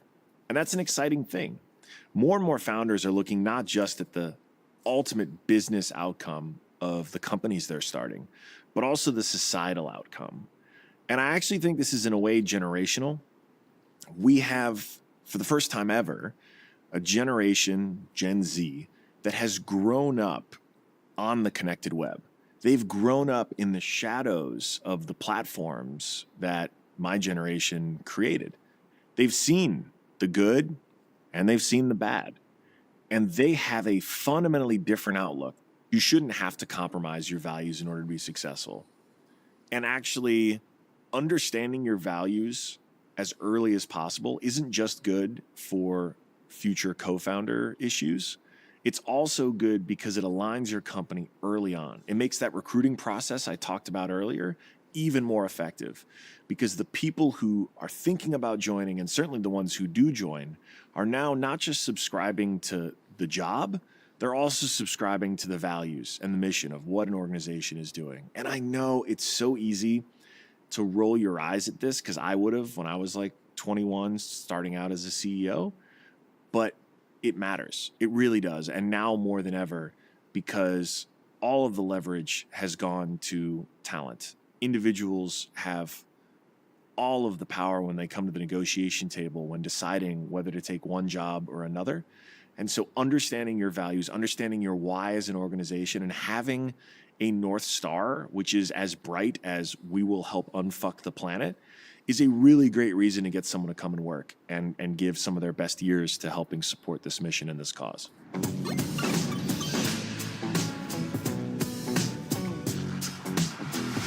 So many of the best practices for entrepreneurship when it comes to startups and for-profit companies are also applicable more than ever to nonprofits. And we're seeing this. We're seeing more and more of a startup or entrepreneurial mindset being applied to some of the best nonprofits that are getting formed in the last decade. So one of the things we're doing with 776 is actually applying our model for investing in startups toward investing in nonprofits. The same attributes we look for in a great founder of a for-profit startup are the same attributes that we look for in a great nonprofit founder. Same ones. And in many cases, the technologies that they're both using are becoming more and more similar. And the advice that we give actually starts looking kind of familiar. You think about a inefficient company that you want to disrupt as a startup founder. You're probably thinking about a lot of bloat. You're thinking about a lot of ineffectiveness. You're thinking about probably not a lot of technology. An up-and-coming nonprofit is looking at an incumbent nonprofit in much the same way. And what that means is they're understanding how technology can make every dollar more effective. They're understanding that they have to bring real accountability to their donor base. The internet is cutting out middlemen, cutting out overhead, and able to create a direct relationship between the cause that you care about, or maybe the person who needs the money, the support, whatever you want to call it, and the donor. That level of intimacy and transparency is going to be applied to everything.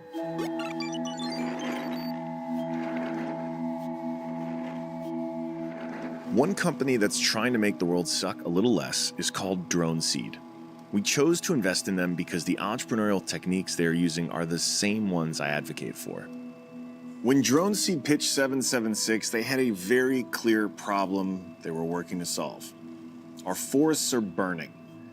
These forests provide a really important resource. They don't just look pretty, they also convert a whole ton of CO2 into oxygen. We need oxygen to live.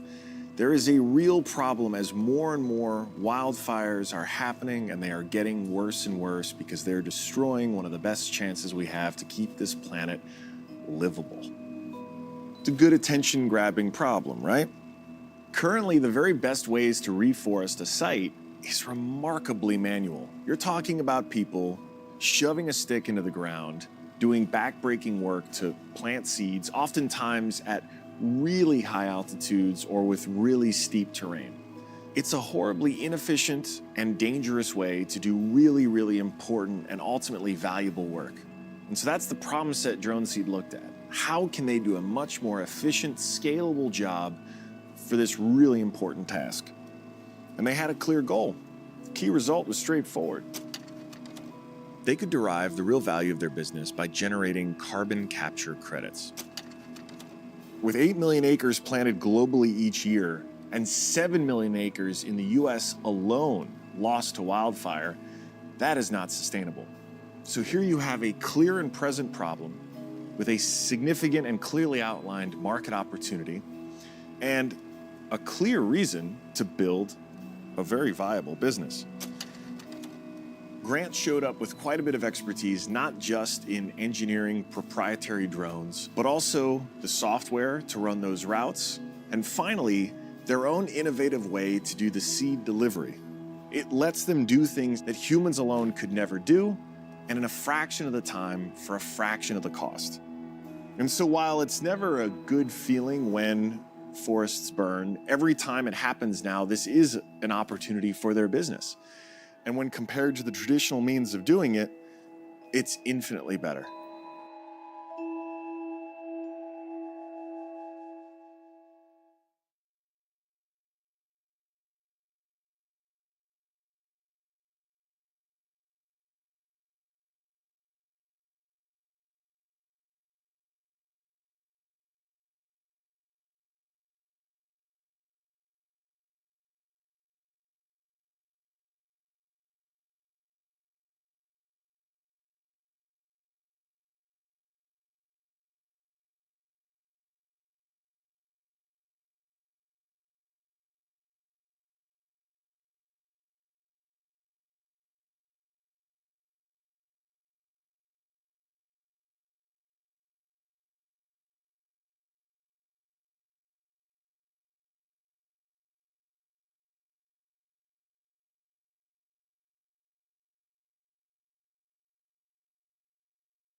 one of the advantages to being an entrepreneur is you get to have a vision that few other people have.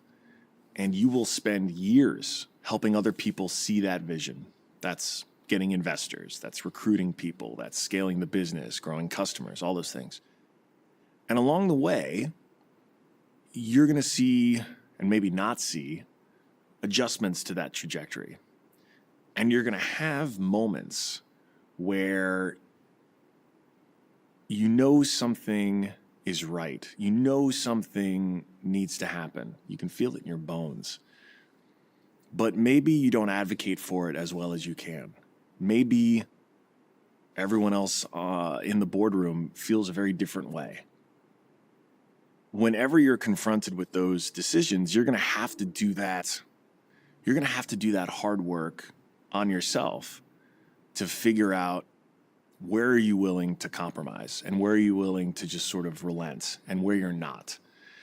And this is why one of the things I work on from day one with founders is understanding those values, understanding their why, so that when they are in that boardroom and they are the only voice arguing to do something that they know is the right thing, but everyone else in the room is opposed, they have the conviction, they have the courage, they have the words to know that at some point you will come back to reflect on your career and the things that you've done, and there is no greater gift to yourself than to know that when confronted with those hard decisions, you did what was right for you. You did what was right for your values. You did what was right for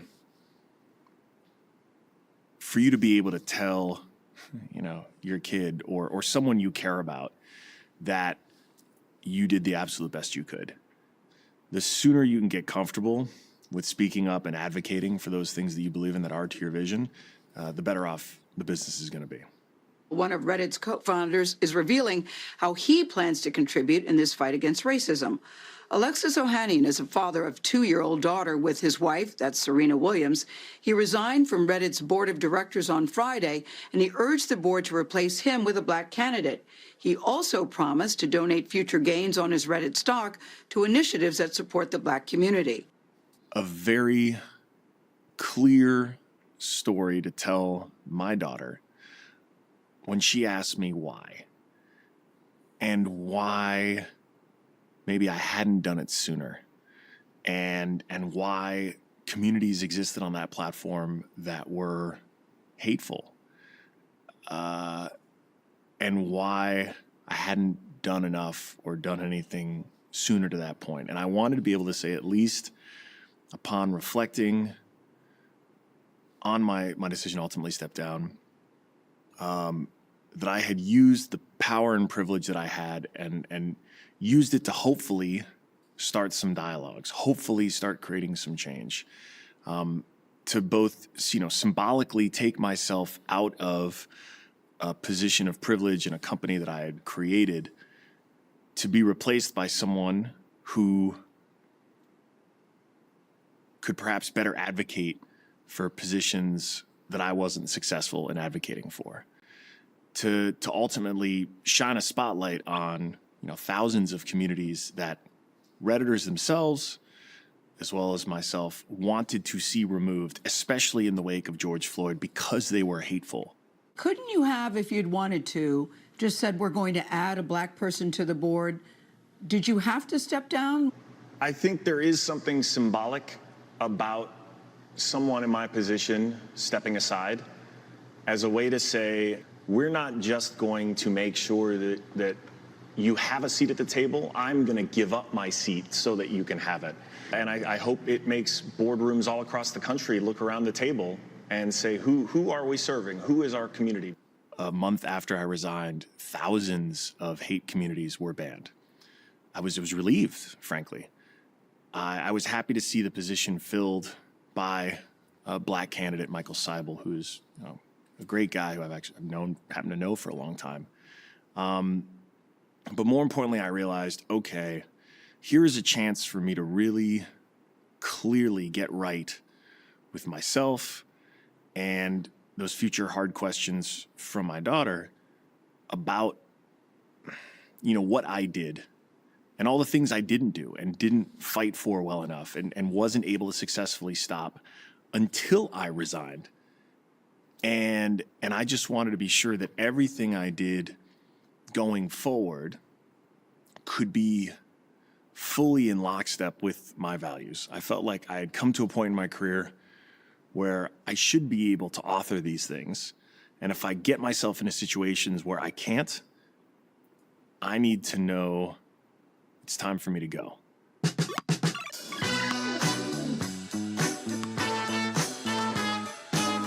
The reason my venture firm is called 776 is because 776 BCE was the year of the first Olympic Games.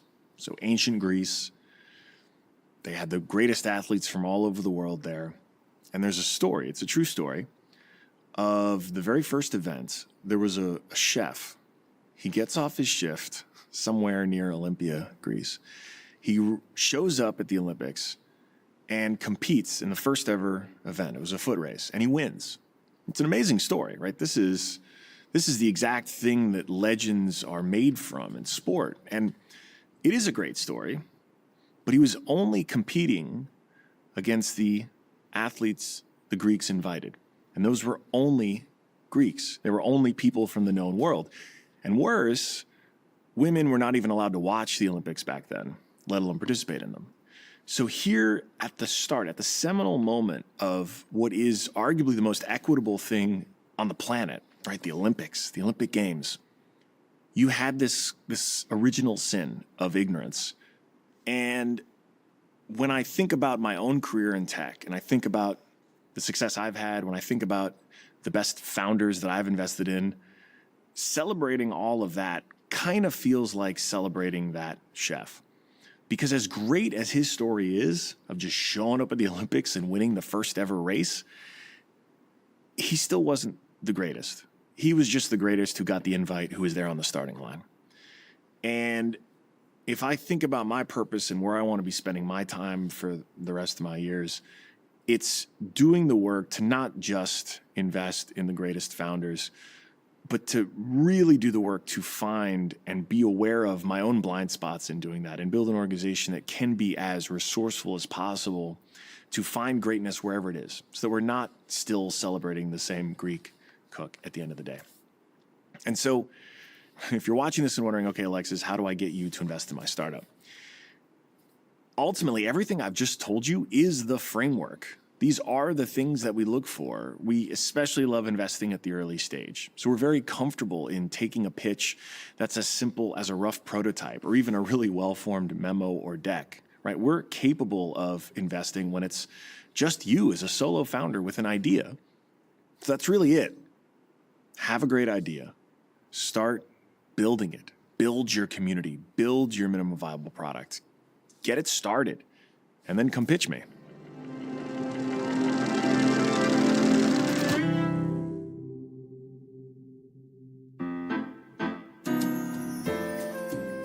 Oh, hello there.